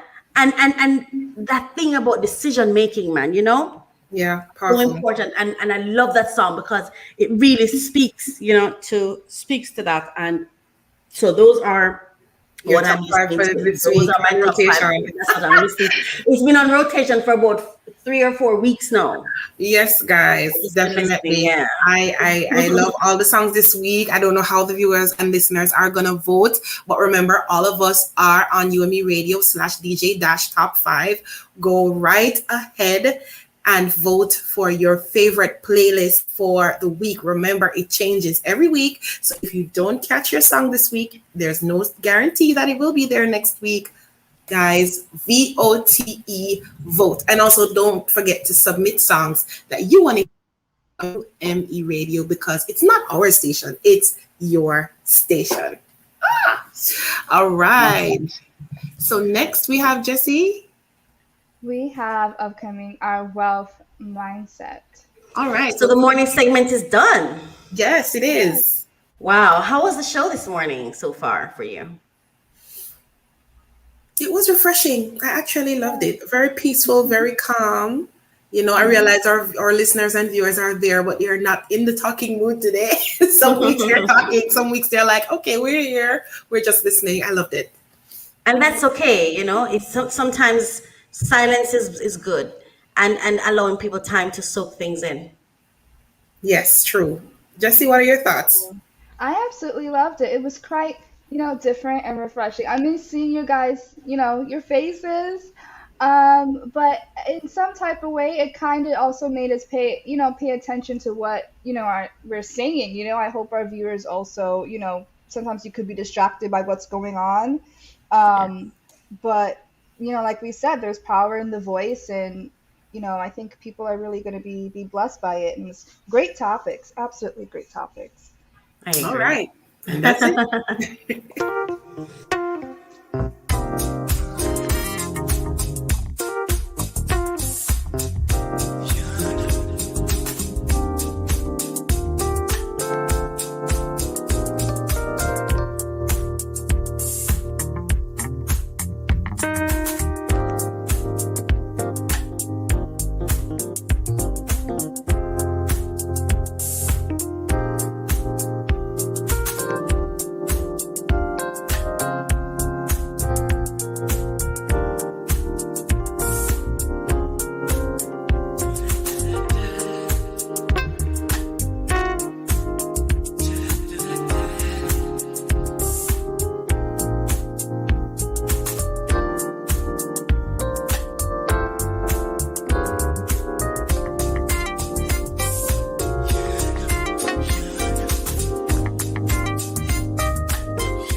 All right, guys. So welcome into our wealth mindset of today, and let's tell us about a little bit about wealth mindset. So it is said that poor people think about money, rich people think about things, and wealthy people think about ideas. Wealth mindset seeks to provide entrepreneurs and wealth seekers with access to information and resources to help them innovate, develop, activate, and serve in order to grow and thrive. This includes community health issues. It's now time for wealth mindset. And today's first topic, we're going to talk about Tyler Perry and TD Jakes' collab topic, ownership and starting your own business, community that desires. So, if you guys don't know, media mogul Tyler Perry and faith leader Bishop TD Jakes have been given the green light to proceed with the purchase of 131 acres at Atlanta's Fort McPherson. Perry already owns more than 330 acres of the former Army base that houses his state-of-the-art Tyler Perry Studios. Proposals for Perry to purchase an additional 37.5 acres and for Jakes to purchase 94.5 were approved June 17th by the Fort Mac LRA Board, McPherson Implementing Local Redevelopment Authority. With a finalized sale of the 130 plus acres, there will be no remaining unused land at that base.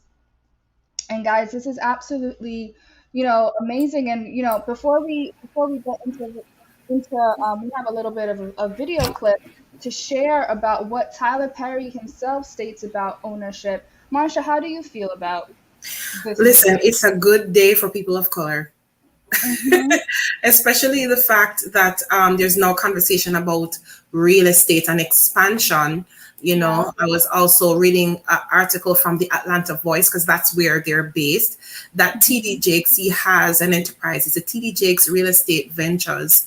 And his concern primarily for going into real estate is the fact that he felt very passionate about people of color who may not have anywhere to live, because in addition to what's happening, there's mixed income housing developments that's happening. And also they are planning to take it a step further by creating employment opportunities by having like a mall and stores and things like that. So I would say, that I feel very proud to be a person of color, to see other people of color progressing and thinking about others that way. That's how I feel. Coach, what do you think?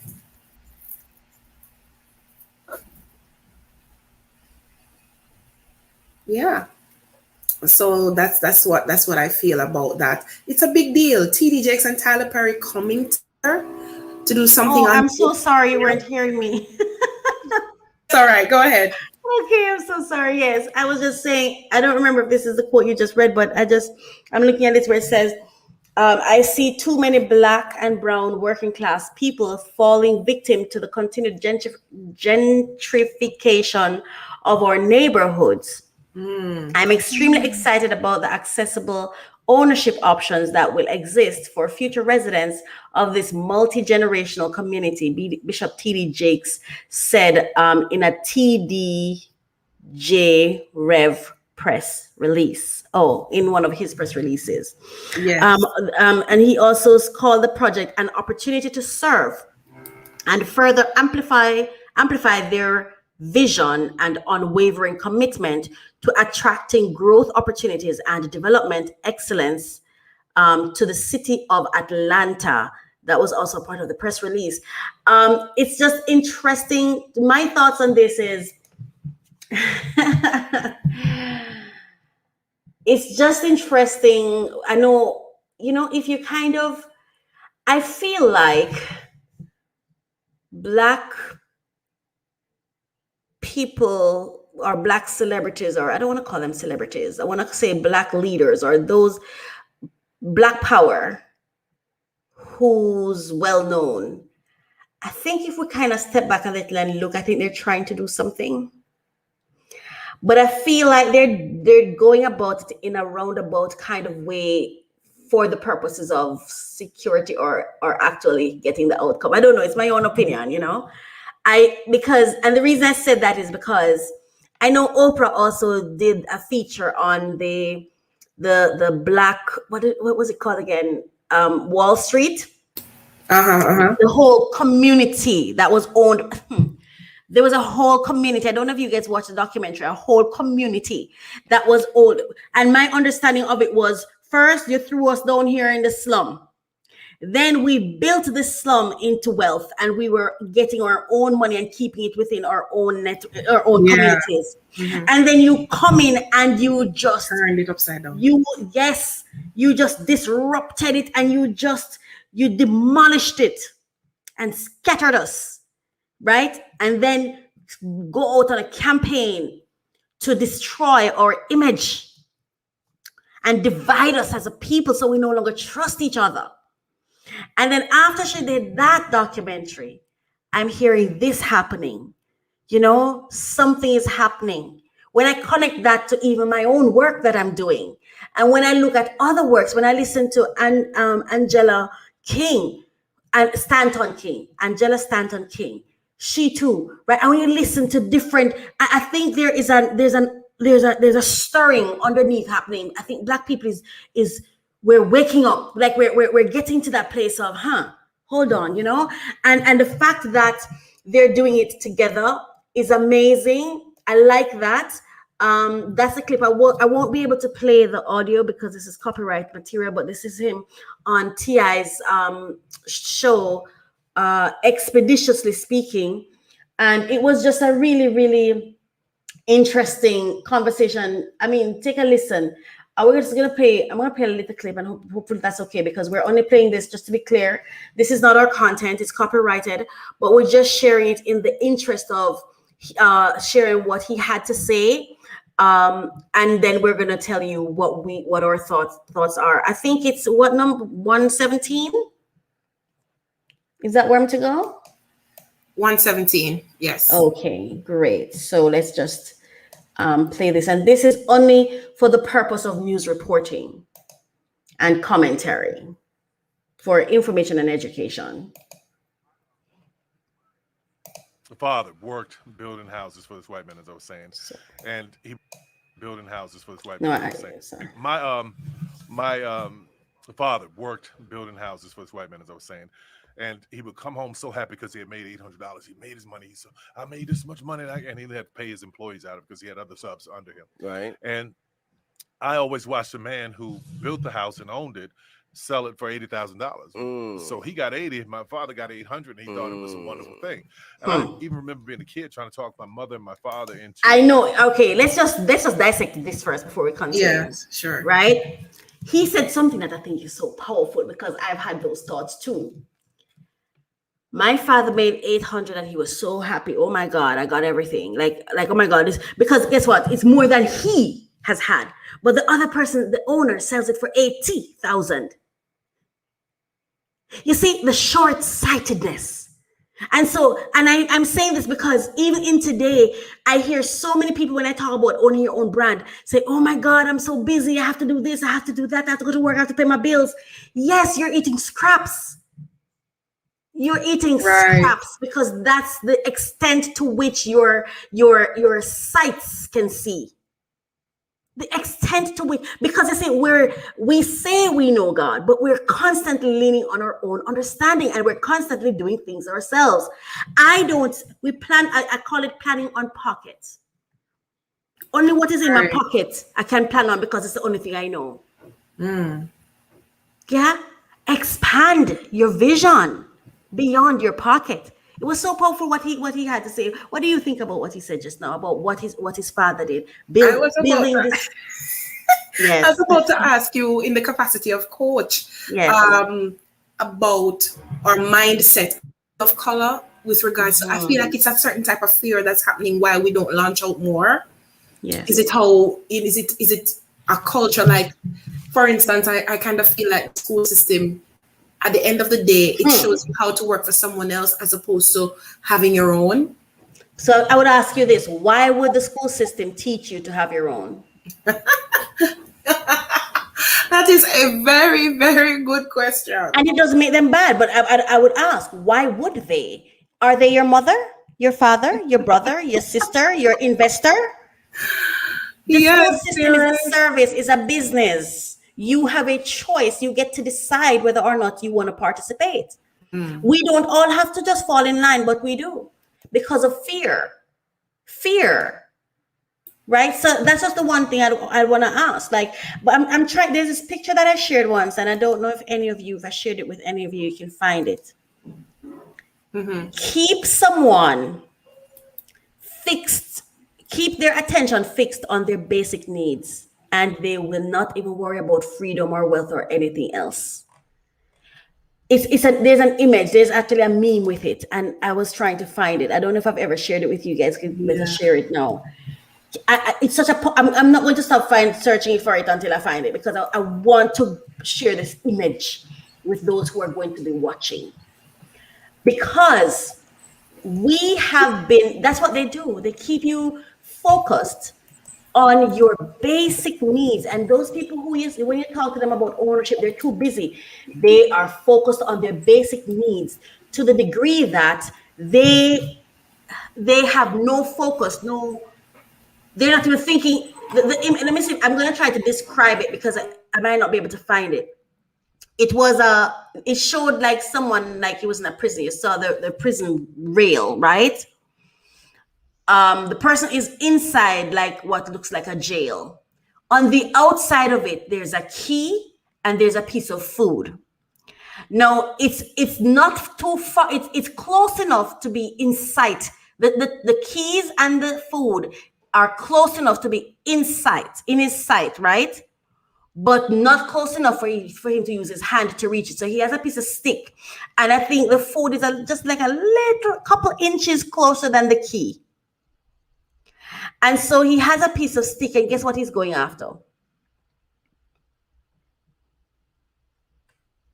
Jesse, Marsha, are you there? What's inside? He's going after the food. He's going after the food. So you see, all he's focused on is I'm hungry. I found it. I think I know that picture. You know what? I'm great. I've seen it before. Yep. Wonderful. Am I still sharing? Is the screen still sharing? Yes, that's it. There we go. See? As a matter of fact, the food and the keys on the same level. If you keep them busy with basic needs, they will forget about the freedom they lost. And the keys right there. Okay. Same length as the bread. All right. Because you see, working for someone else is no different from working for yourself. The only difference is you can be mindless. You cannot care. You can be mediocre if you work for somebody else.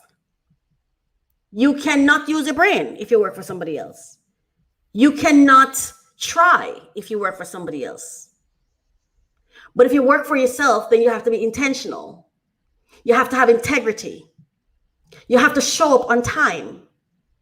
But aren't those all things you're seeking that your boss hold you to anyway? Right. Okay. That's a very powerful sentiment. And I totally agree. I totally agree. Yes. And that's why, go ahead. Go ahead. No, go Yes, ahead. finish No. your statement. Go ahead. Okay, I was gonna say, and that's why, for me, what they're doing, I really, really like it, because I don't think it's easy for these men to do this. It's not easy, because what is easy in this world for who? They are choosing to live the difficult life to create a change for better. They're choosing, they have decided that though I have my money and I could just chill, there are many other wealthy persons out there that I don't hear doing this. And I'm not saying they're not doing their thing, but there are many others out there. Here are these coming out here, making themselves vulnerable, because there's a second part of this story, right? I'm gonna allow you to go to it, where the Buckhead, the people in Buckhead community, okay, are seeking what? Independence from the city of Atlanta, right? So they can keep their taxes, right? Is Exactly. what okay, so they can keep their wealth inside their community. And there is a report, there's a report I was watching where it was explaining that right now, I think it was the Young Turks, where they were explaining that currently in Atlanta, there is upwards of 50% of the, I think it was over 51% or so of the population is Black, right? And 30-something% is white. Now, if Buckhead gets their independence, I have the statistics. It's on the article from CNN.com. And I have the statistics. If you scroll down, the article is kind of long, but it says that Atlanta is now roughly 51% Black and 38% white, according to the U.S. Census Bureau.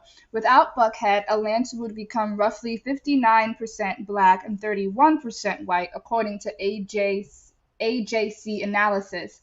Buckhead City, if it became a reality, would be roughly 74% white and 11% Black, the analysis found. And it's just one part of an ongoing cityhood movement across the state, in which a handful of other communities broke out into their own cities over the past 2 decades. Among them are incorporated cities such as Sandy Springs and Brookhaven, which both border Buckhead, and Johns Creek and Milton. Among the roughly 10 new cities formed in less than 2 decades, all but 2 are majority white. In neighboring Cobb County, northwest of Atlanta, there is a push for 4 new cities. Durant, with the Buckhead Coalition, which opposes the split, said he doesn't believe race is motivating the movement, but given that Buckhead community is overwhelmingly white and wealthy, the racial implications will be obvious, especially at this moment for our country. Drawing on Atlanta's rich history of civil rights movement, we are clearly best when we come together during times of change, not when we separate. So, yeah, this is... And I think it was just the other day, I don't remember what I was watching when they were saying, oh my goodness, where it's as though they were saying the Black community may have an opportunity to reestablish themselves in Atlanta, right? Yeah. Because of what is happening, they're able to make certain purchases and things like that. So it is my hope that as a community, we wake up. We have to wake up to really see what's happening around us, to understand what's happening around us, because now you see the land is being purchased. They are now saying they have issues. We have to wake up to see there's a greater agenda at work here. All of this cannot be coincidental. And that is my opinion. It's not coincidental. So we have to wake up, and just to know that, to underscore that they have the right, the community members have a right to seek security by whatever means, because I don't think we should wait for anyone to create wealth for us or generate wealth for us, right? So if they want to go have their own community, you go, right? But we have to wake up and build our own. We have to, because you see, my opinion again, we have built their businesses so that they can take their monies to go build their private cities. Yeah. So when you work, and as Tyler Perry said, my father worked and he got 800. The man he worked for got 80,000. Maybe time has come for us to go hungry for 2 weeks so that the third week we can start building something for ourselves. No, we should never, because I always say this, whoever hires you, they are the one who's investing. So they have the right to walk away with most of the money. Yeah. You have to invest in your own. You have to invest in yourself. That's true. We weren't, you know what? Yes. Take care of what you have. Exactly. Take care of what you have. Because you see, when you start working for yourself, then you realize that you can't just walk around and you don't, when you have what to fight for, you don't want to hurt anybody else because you become vulnerable. You see, a lot of us become criminals because there's nothing to fight for. We don't own any real estate. We don't own any property that we're not. So even if we hurt somebody else, we're not worried about someone coming to hurt us back because we have nothing for them to take. Right. So it has to get to a place where we see ourselves as more valuable than we currently are. And I'm not saying that you should never work for anybody else. I'm saying change the relationship. Instead of being an employee, be a partner. Yeah. Collaborate with them. Be a contractor. So you can own your time. Because I'm coming, Jesse. A lot of us are out here busy creating a work history, not building a legacy, and our kids are watching and all they're seeing is the work history. And so that's what they're pursuing too, because that's what mama and daddy is doing.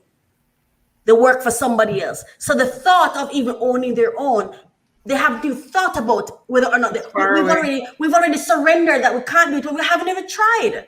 Yeah. We haven't even tried. Go ahead, Jesse.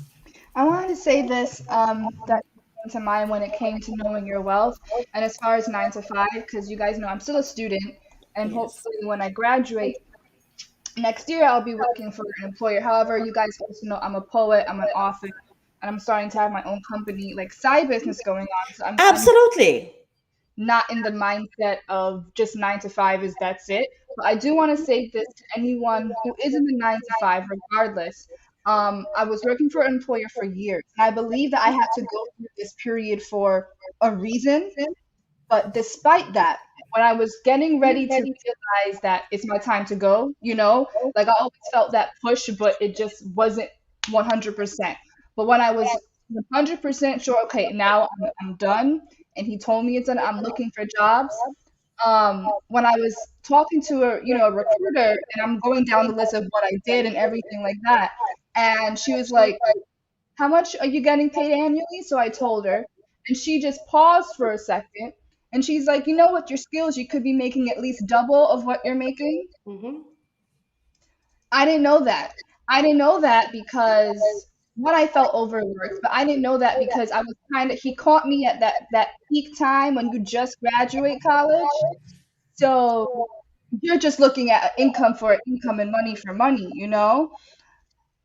And it took years to go through that to realize, what? Employers at the end of the day, they don't care about you. You are replaceable. And why would they? Why should they? Why should they? What obligations do they have? They're paying you. You're not paying them.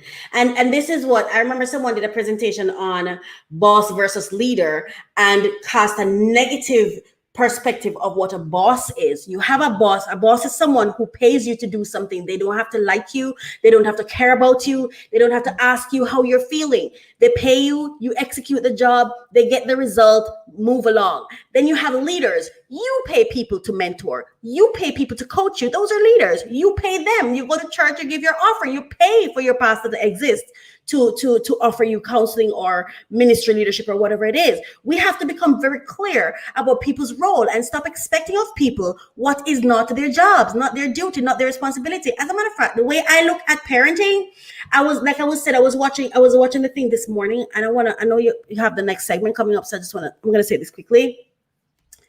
I was watching it, and she was talking about the way she was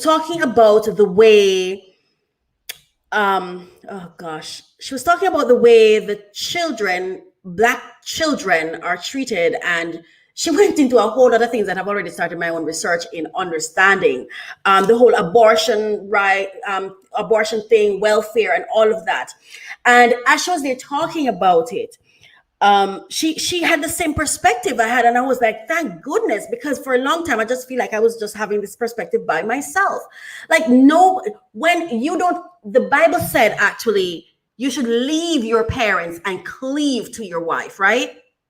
The Bible says honor your mother and father. This word parents, I'm trying to figure out where it came from. I think words were created, right? And then they were given meanings. And even in the way the words were created and the way they were defined, cast meanings in our minds and thereby influenced how we related, right?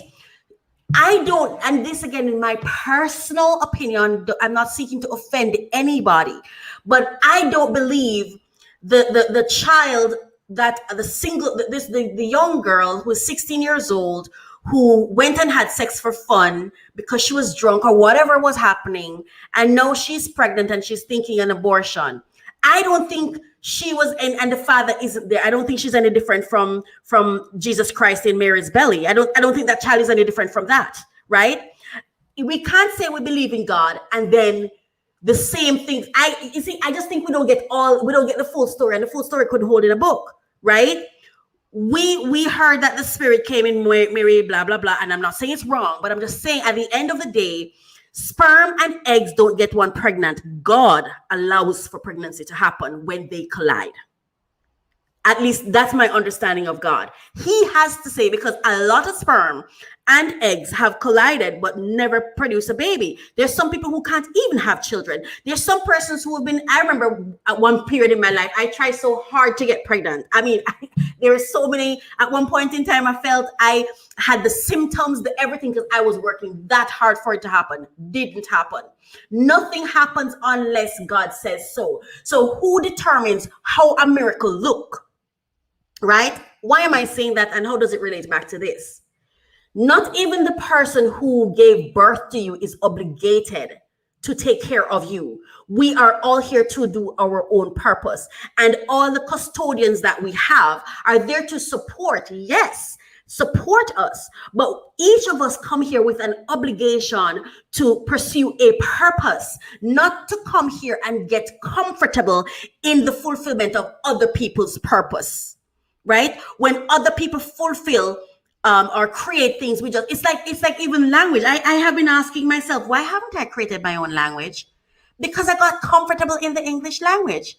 I came, it existed, everyone was using it. So I was like, okay, I'm gonna stay here for the rest of my life. But why? I could have still learned the English language and created one called Racquel's language. I could have done that.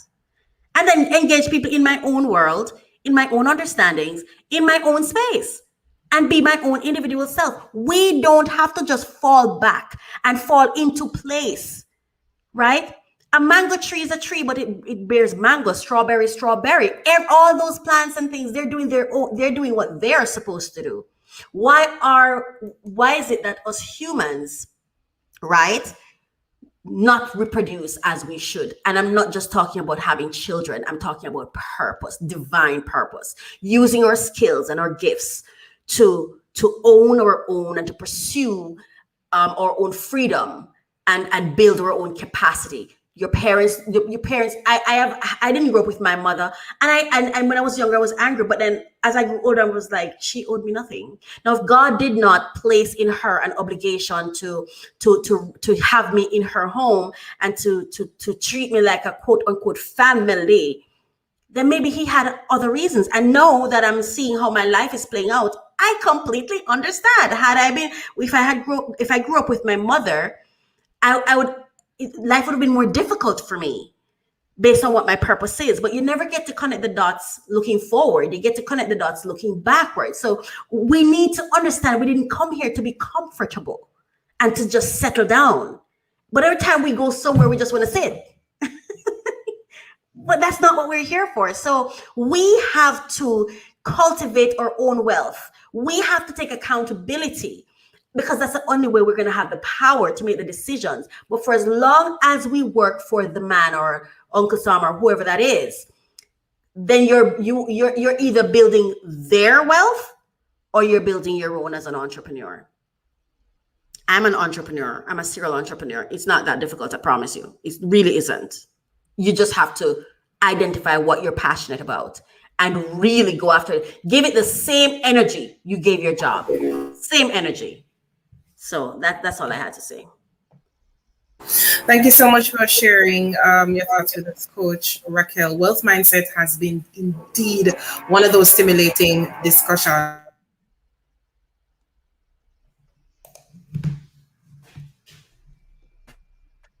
Yes, thank you so much, Jesse, Coach Racquel, for sharing your point of view this morning. Just had a slight delay there on my system, and it was a really great segment. And we look forward to next week when we come back again with more wealth mindset. And now we get into Voice of Truth.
Hello?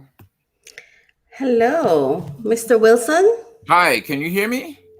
We can hear you, but there's something going on with the video, but we can definitely hear you. Oh, okay.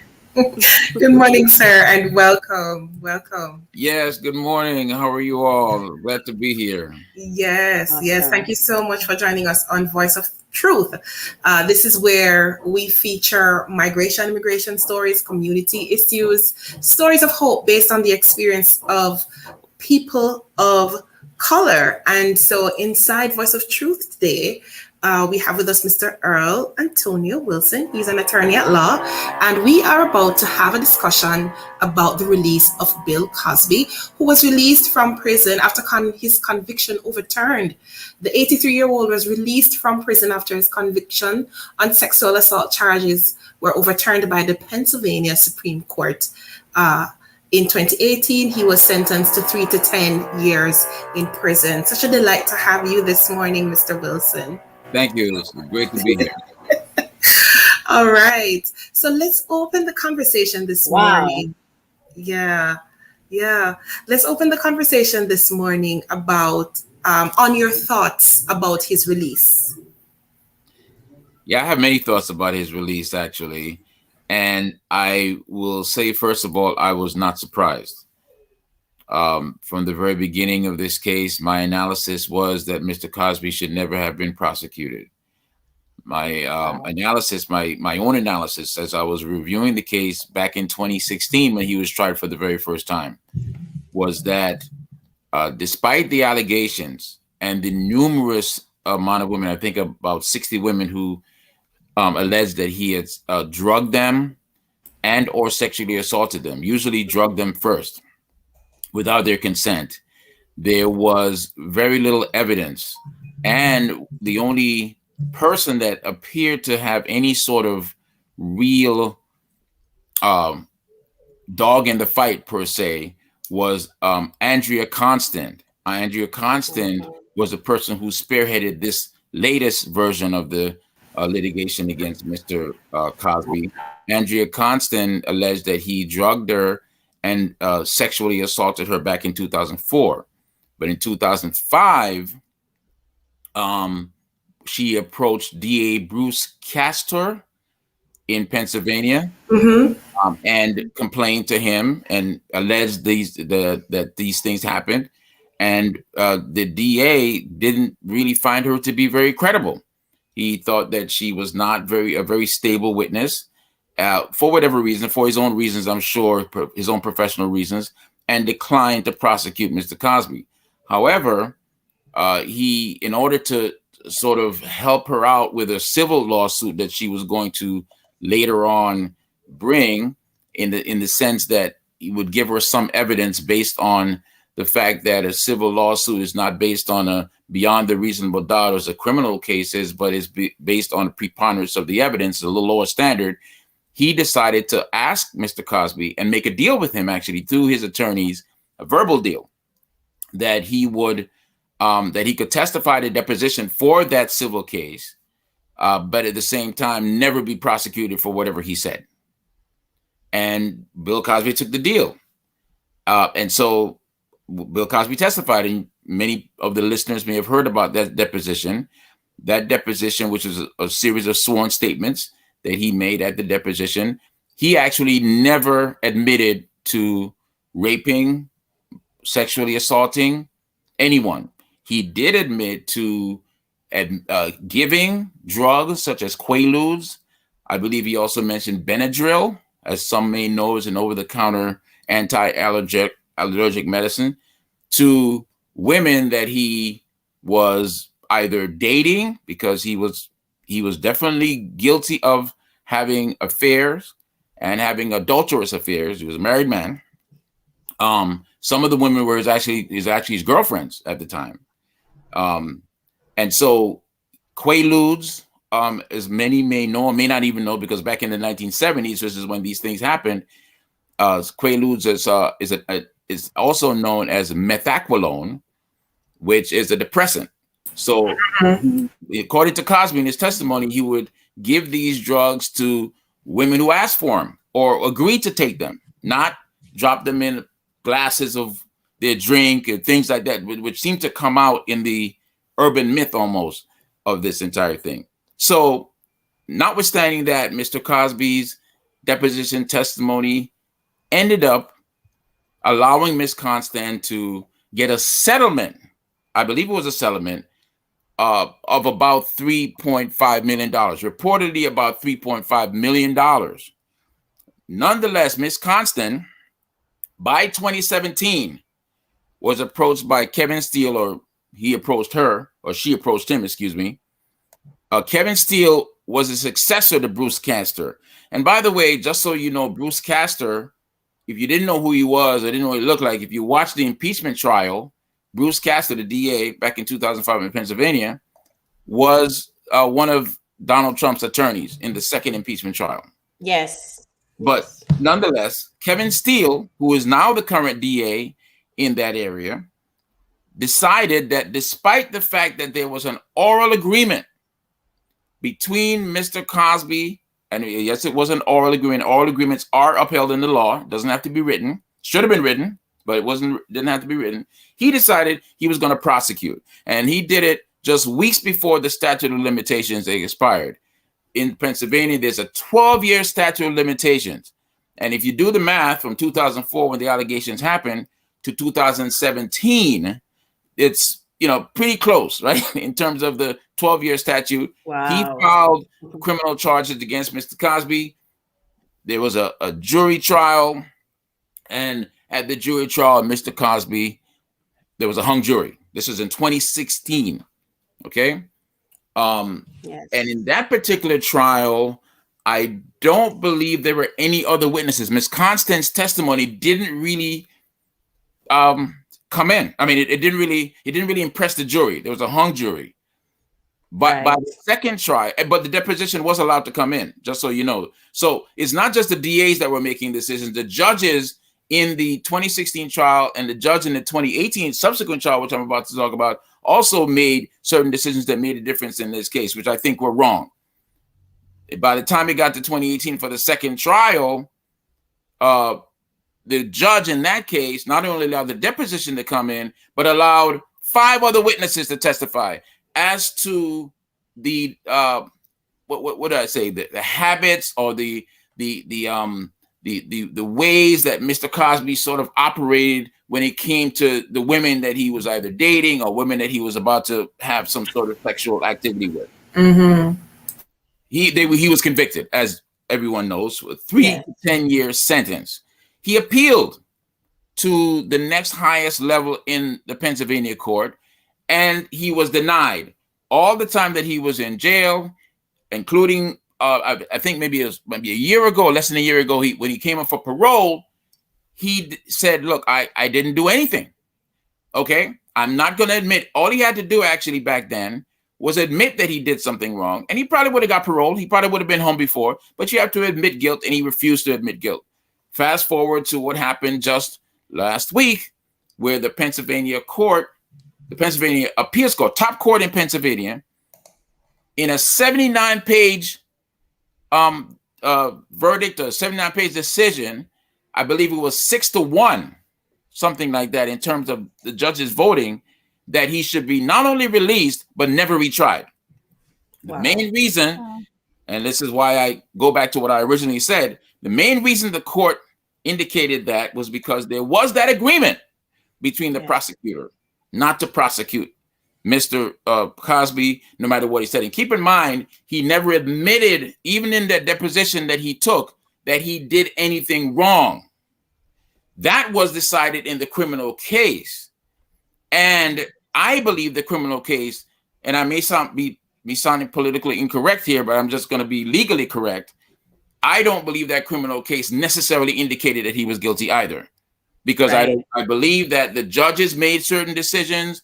The district attorney clearly made a decision that should actually, he could possibly or should possibly be disbarred, right? Right. How do you take an agreement that you've made with whoever you made it with, and you're an attorney, right? Forget about it. And of course, the Mr.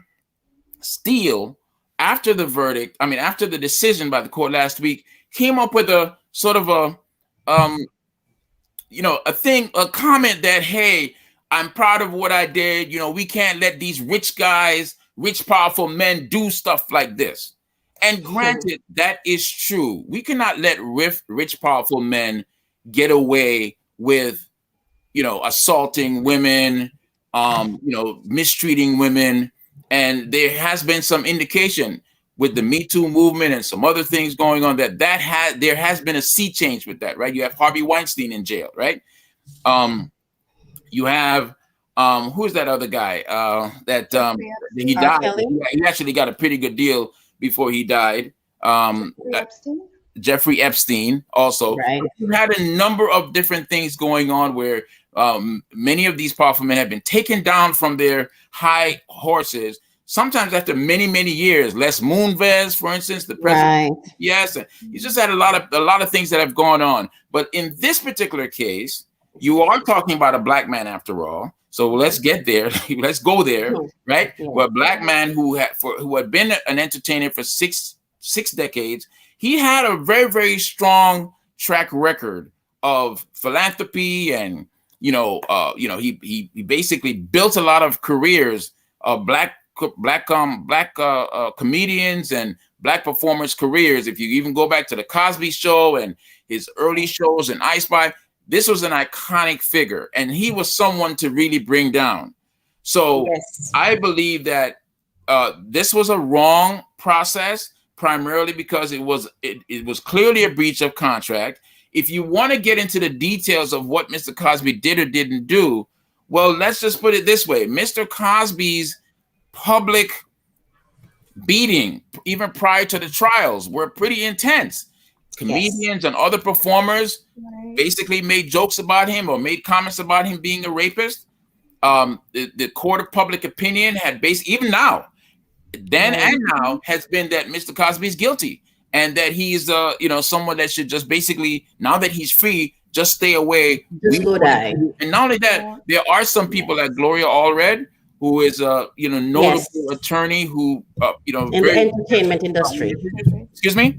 Hollywood lawyer, yes. Hollywood lawyer. She's very good at prosecuting issues or representing clients, women clients, female clients who have been abused or have some issues of abuse. And she is getting ready to file some civil lawsuits, and Mr. Cosby could be subject to additional civil lawsuits by some of these very women who were not appearing in the other case. Mr. Cosby is not going to ever be prosecuted criminally again, but he could also bring actions against Mr. Steele and the Pennsylvania prosecutors who brought this action against him, knowing that he was actually not necessarily not guilty, but certainly not prosecutable.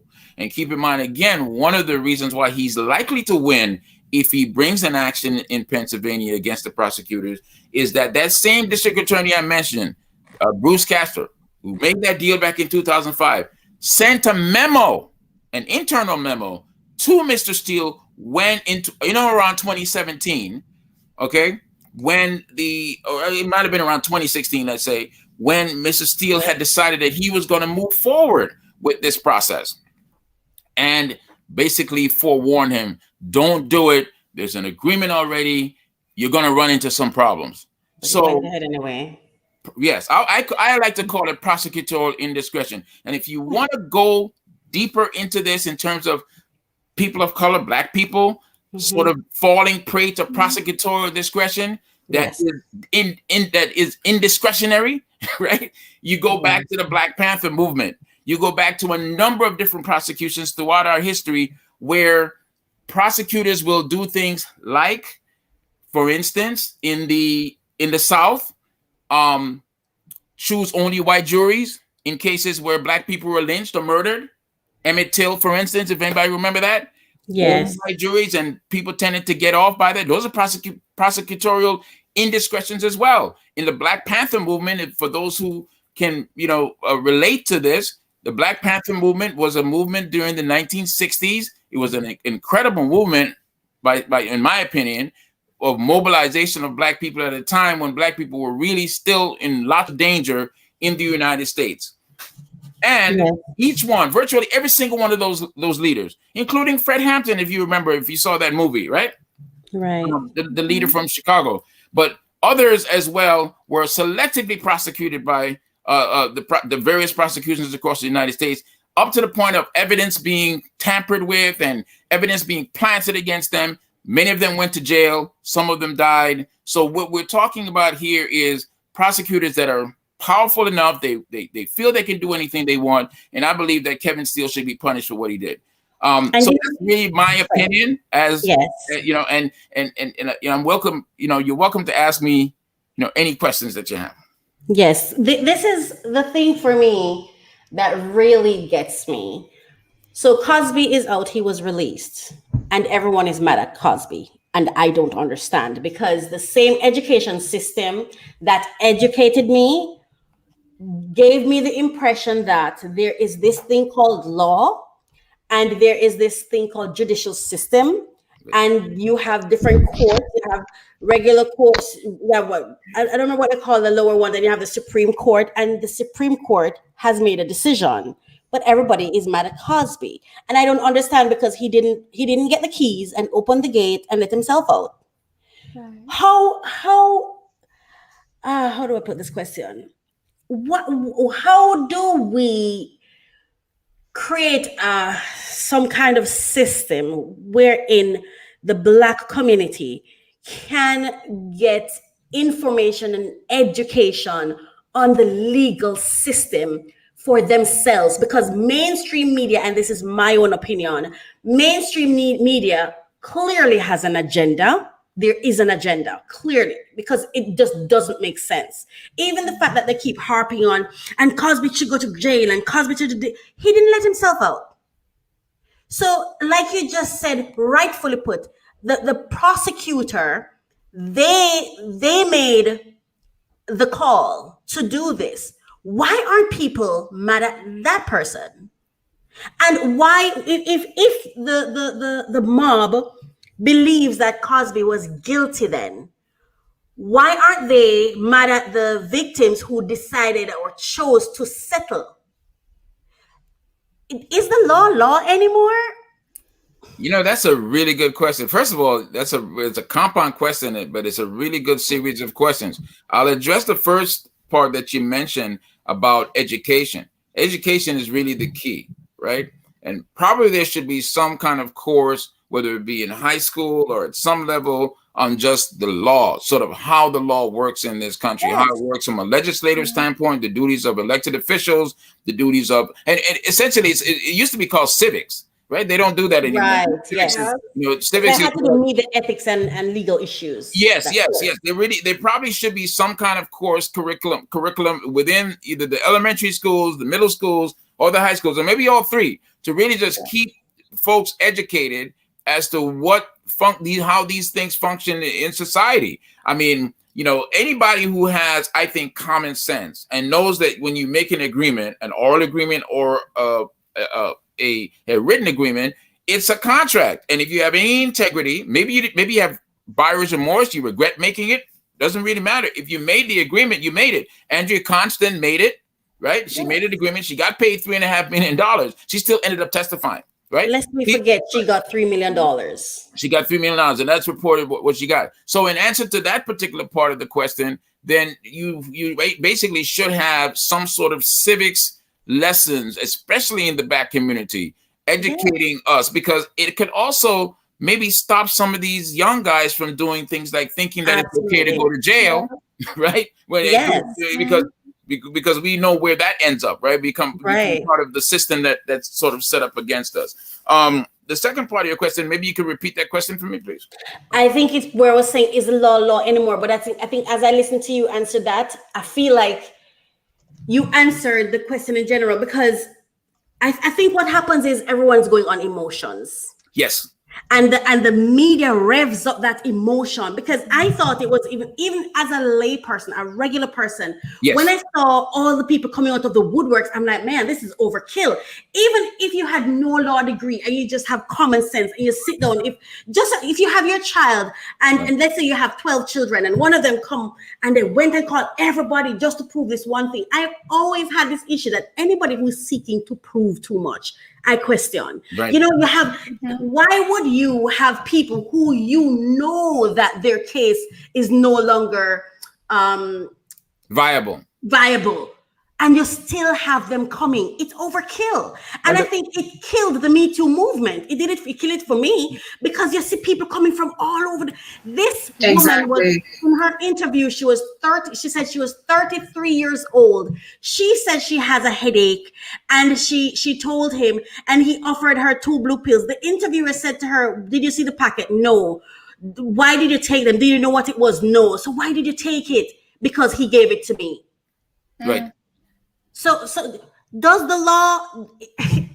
I mean, I want to ask you some questions, but I'm like, it's so basic. Like, again, when in situations like that, again, you do have a host of women, 62 women. We do want to give some kind of respect to the people that have come forward over the years, and unfortunately for many, it's over many years, and unfortunately for many, they were in relations with him over many times, many occasions. Not all of them. Some of them were girlfriends. Some of them were people that saw him on a constant basis. And now they come forward after, let's say, well, the first time I was with him, I didn't know what he gave me and I was dizzy. Then they were with him 10 more times. I mean, I'm maybe exaggerating a little bit, but I'm just saying, okay, well, do we have a relationship here? Do we have a situation where we sort of have maybe a tacit agreement that maybe you have a little remorse about now?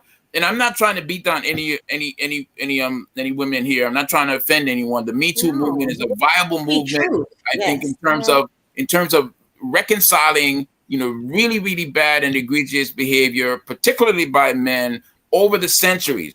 But at the end of the day, it took on a steroidal effect here. It was like on steroids here because it was a situation where it was like a bloodlust to go after this one man and bring him down. And I just don't think there was enough evidence. I'm not talking about evidence necessarily in the public circle, but evidence in court.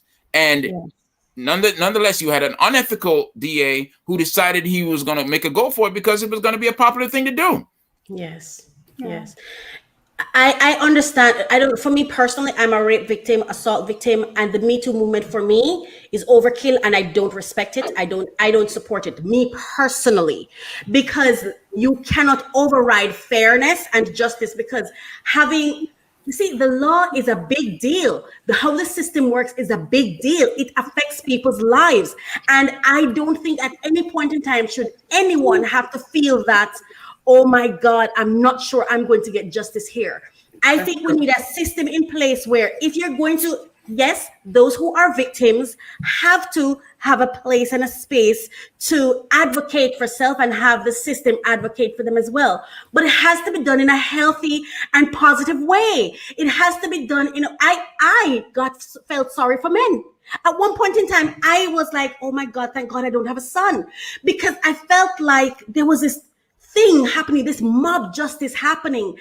I don't know if it's a case where people were so hungry that the first sight of food, they're like, oh my God, let's all go. Let's hammer this, right? But it cannot, the law, we're not talking about a party. We're not talking about we're talking about law. We're talking about taking away people's freedom. We're talking about, people who have to get a lot of money to get lawyers. They're expensive people. You know what I mean? Because of what they have to go through. You're talking about the capacity to defend yourself. You're talking about your rights, your human rights, your God-given rights. You can't play with that. And I feel like when it comes to and it hurts my heart because it's the Black community that suffers. Because when I listen to the media, and if it sounds like I'm shouting, I'm sorry. I'm just passionate. When I listen to the media and how they're going at Cosby, I'm sitting there like, is something wrong with me? Can't they see he didn't let himself out? Yeah, there are some that think, I don't know if I necessarily share that idea. There's some that think that Bill Cosby, many years ago, I think it might have been before the Cosby Show, had made a play at buying NBC. Right. And showing his intentions, and I think it was gathering investors, and it didn't work out, but there's some that think the audacity of him doing that made him a target some time ago. I'm not so sure I share that. What I do understand, though, is that he was a Black iconic person, and you can see when you look around Black iconic persons, Michael Jackson, always gets something, and other people like that, they are targets, and so when you look at the way that the prosecutors in Pennsylvania deliberately sort of just, skirted the law and just said, let's go at this. I would say that there's a racial component to it. That would be my take, because I understand, despite what other people may try to say, there's a systemic racial problem in the United States. It's a systemic racial problem in the world. Okay, racism, racism. Let's not just pick up on the United States. The United States has a special brand of it. But hey, let's go to Jamaica with the racism, right? Absolutely. Let's go to Africa with the racism. Let's be real about all of this. Absolutely. I think this is all a part and parcel. They were okay. They were okay with being wrong. They were probably sitting down thinking, you know what? If this thing goes off the rails, we'll just say we're going after a rich and powerful guy. Yes. And it's all about the rich and powerful guy. And we'll continue to vilify him in the public square. Yes. And that's exactly what's happening. And you just mentioned the media's role in this, right? The media's role is to now start interviewing people, and everything is pretty much about, how wrong this was. No, there's, you have some legal analysts like me who will come up and say what we say, hey, on the legal basis, this was not something that was correct. But and there was a judge. Sorry, you still have this. You still have this overall opinion. He is guilty. He is guilty. He is guilty. It doesn't matter. We're so upset that he only did 3 years. We want him to do 10. We wish he had 30. All of these things, which I believe are completely wrong, and there should be some kind of regret, even in the public square, about this. Yes, and it shouldn't be taken for granted that you can just do, because they do this to people as it's a mob justice thing, where you feel you can just come out and just, let's go after this one. And it happens. I mean, there was even one interview where Judge Joe Brown was talking to one guy. I don't want to say his name. And he wasn't even open to listening. He wasn't even open to hearing the judge. He wasn't even listening. And there has to be a clear demarcation between the justice system, judicial process, and feelings. It's credibility is a big deal. Exactly. You can't just go by your feelings. Jesse, I think you wanted to say something. Yeah. I two things. We have to wrap this up. Sadly, because we have awesome talent portion. But I do want to say that I completely agree. And to close that, I feel like we have to have responsibility as far as. One, I think education needs to be in the system as far as law, because they did stop teaching civics and understanding it. And I feel like the media push, I feel like as the Black community, that we're so divisive over this, because during the time when it was airing, all people saw was the women coming out and everyone saying that he's guilty. They didn't go through the legal standpoint. People are hearing about it now, but I feel like as the population as a whole, we weren't looking at legality of it. He was guilty. He was guilty. He was already guilty. Felicia Rashad came out and said, look at what happened to her. Right. Now she's vilified. She said, it's a travesty of justice. What do you mean travesty? She's correct. It was a travesty of justice, but of course she's gotten beaten down, and now there's all these questions about her role as a dean. You mentioned Howard, Judge Joe Brown said what he said. He's a judge. He was a sitting judge for a very long time, and he brought it from the other perspective. And I think I did too, to a certain extent. People that had relationships with him, people who had a groupie type of thing going on, people who were making these decisions in and of themselves. And again, if you take what Mr. Cosby said, look, I didn't give anybody anything they didn't ask for, or I didn't give anything that they didn't see in their hands. And even if I give it to you, you didn't have to swallow it. You didn't have to take it. And so that's, of course, maybe there's more to it, but you got to look at that side. But all to your point, the former speaker, the host, to your point, the whole idea of just having this thing being one-sided, virtually every entertainer, many of the people who had been literally raised by Bill Cosby said nothing. Exactly. And I think why I think this is so damaging and dangerous, it's because the entertainment industry is perhaps the main escape or opportunity for people of color to acquire wealth. Yes. The entertainment industry, because all the other industries are so difficult to get in and achieve that kind of wealth. It's in the creative industry that Black people actually get a chance to shine and accrue some kind of wealth. Because good point. You see what I'm saying? So we have to step back.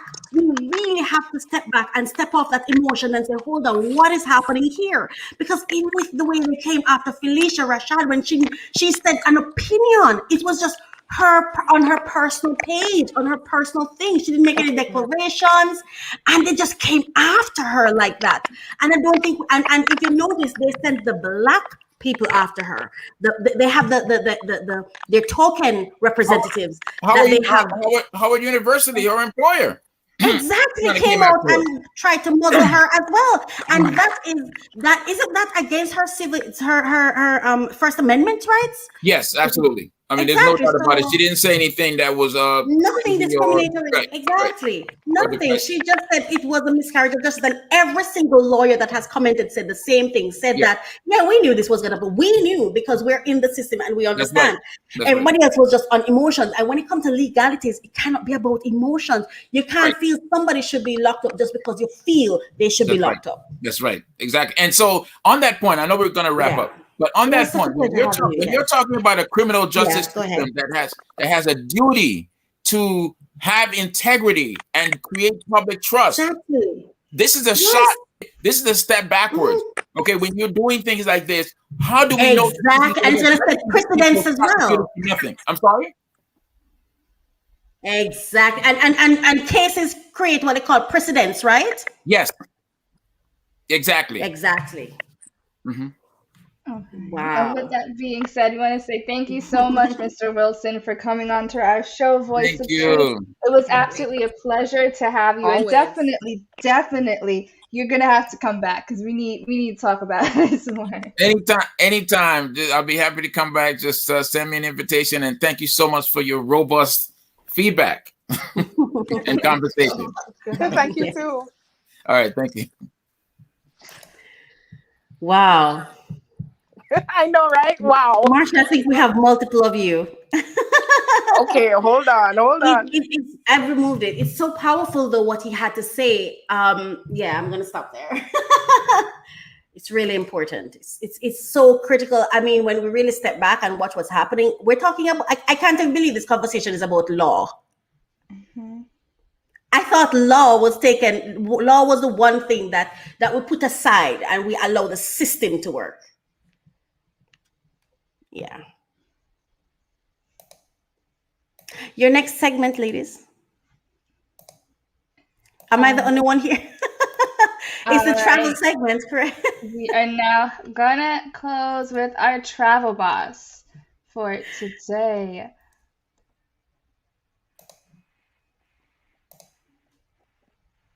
And with it, we have our special guest, Mr. Keith Marrett. Thank you so much for joining us, Keith, on our show today. Hey, good to be here again. Always a pleasure here to be on your show. Awesome. So guys, I was hearing the spirited information about the Cosby, but hey, what can I say? You know, some really interesting stuff. I know. As a black man in America, what are your thoughts? How are you processing all of this? Well, I mean, I think it shows how, of course, blacks are targeted. I mean, from the high to the low. You know, to have them went about the case they did clearly was an indication that you know, the law really is lopsided. It seemed to be and do you think it was in the best interest of justice the way it was approached? Of course, I don't think it was. Personally, I don't think it was. But I can clearly see how money does play a role in you know, having ownership and having good lawyers. It does play a role. And hey, you know, I felt like he was justice, you know, for him, considering the facts and the whole approach to what happened. So, as blacks, we have to watch ourselves very carefully. You know, we have to be very law conscious. You know, and try to be informed.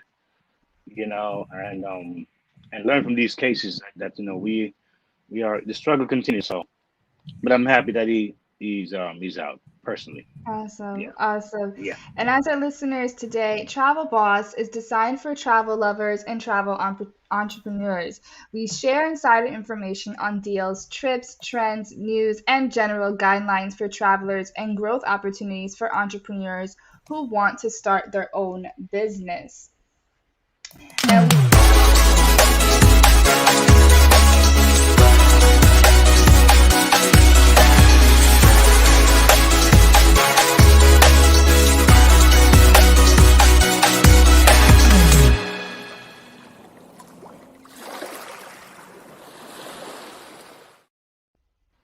All right, and our topic for today is www.mytravelwishlist.com. In modern travel, advisors are no longer luxuries but necessities. To craft an ideal getaway, you need to research several sites, price shop, and most importantly, read all the fine legal print in hopes of getting it all right. Well, we handle all those tasks for you. You'll embark on a perfectly planned, safe vacation at a price you can afford. And we have the awesome My Travel Wishlist website where you can book travel, weddings, contact, and you can actually also learn. And Keith, I know that, you have your own travel business when it comes to helping people travel. And I know last time you were on the show, we talked about your Airbnb and everything like that. Can you talk to us about the importance of travel and maybe if people who are interested in travel, how they go about it and, why this site is different from other sites, 'cause you have Expedia and all this other stuff when people are traveling, and why this site is the site to really, really go to. Wow. Well, hey, yeah, pretty much, travel really has really taken on a whole new meaning, especially after COVID here and during this COVID recoveries, as they say. According to Statista, Statista, that's the name. The United States is one of the most popular travel destinations worldwide. All right, and in 2019, looking at it contributed 1.1 trillion dollars the country's GPD. Oh wow. GDP, Wow. yes, And I thought it was multi-billions, it's trillion. Trillions, and supported millions of jobs, as a matter of fact. Wow. So we know COVID came in the picture, and of course, we know what happened. The travel industry took a big hit in all in all the markets. However, when I lock a bird in the cage for a while, or an animal, when they get out, when they get a chance to get out, they go, right? So people have been locked up, COVID, in all the different sectors. And now it is now being more open now. The vaccine is now more under control. They came out with folks are being more vaccinated worldwide. And folks are traveling like crazy. And of course, I think people now are seeing travel now, opposed to the past. They're seeing travel now more of the business. Like, a lot of people are now using their apartments, their places, their homes. They're finding ways to create their own means of earning. Because travel includes more than flights, right? It's hotels, car rentals, cruises, vacations and tours, theme park shows and attractions, rail and airlines. Yes. And Keith, you're a part of my wish list, mytravelwishlist.com, correct? Well, I'm not sure yes, that I was am. clear. I'm excited about that. Yes, and of course, we definitely want to of folks like almost like a one-stop shop. We know as we talked earlier in the show, we talked about owning and not just being a consumer.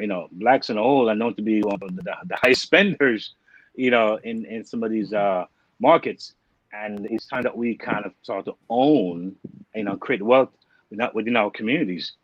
But you're looking at wish lists. You can approach it from an advisory standpoint. You can approach it from a travel, a leisure. You can approach it from the different areas of travel that people like. But it definitely is an appeal, and the world likes to travel. Most people, they'll tell you, what do you want to do when you retire? I want to travel. I just want to share some. Some benefits of travel as he started talking about it. One, travel fulfills dreams. Two, travel offers a welcome change. Travel is an investment in memories. Travel educates us and widens our horizons. Travel gives us a true perspective on the wondrous world we inhabit. Travel helps us to become more confident. Travel can rekindle relationships. Travel helps us to appreciate home. Yes. Awesome. Yeah, wonderful. And I've done cruises before, and I've done the the bus trip cross country, and I've done the plane. And I'm telling you, traveling is a very exciting thing.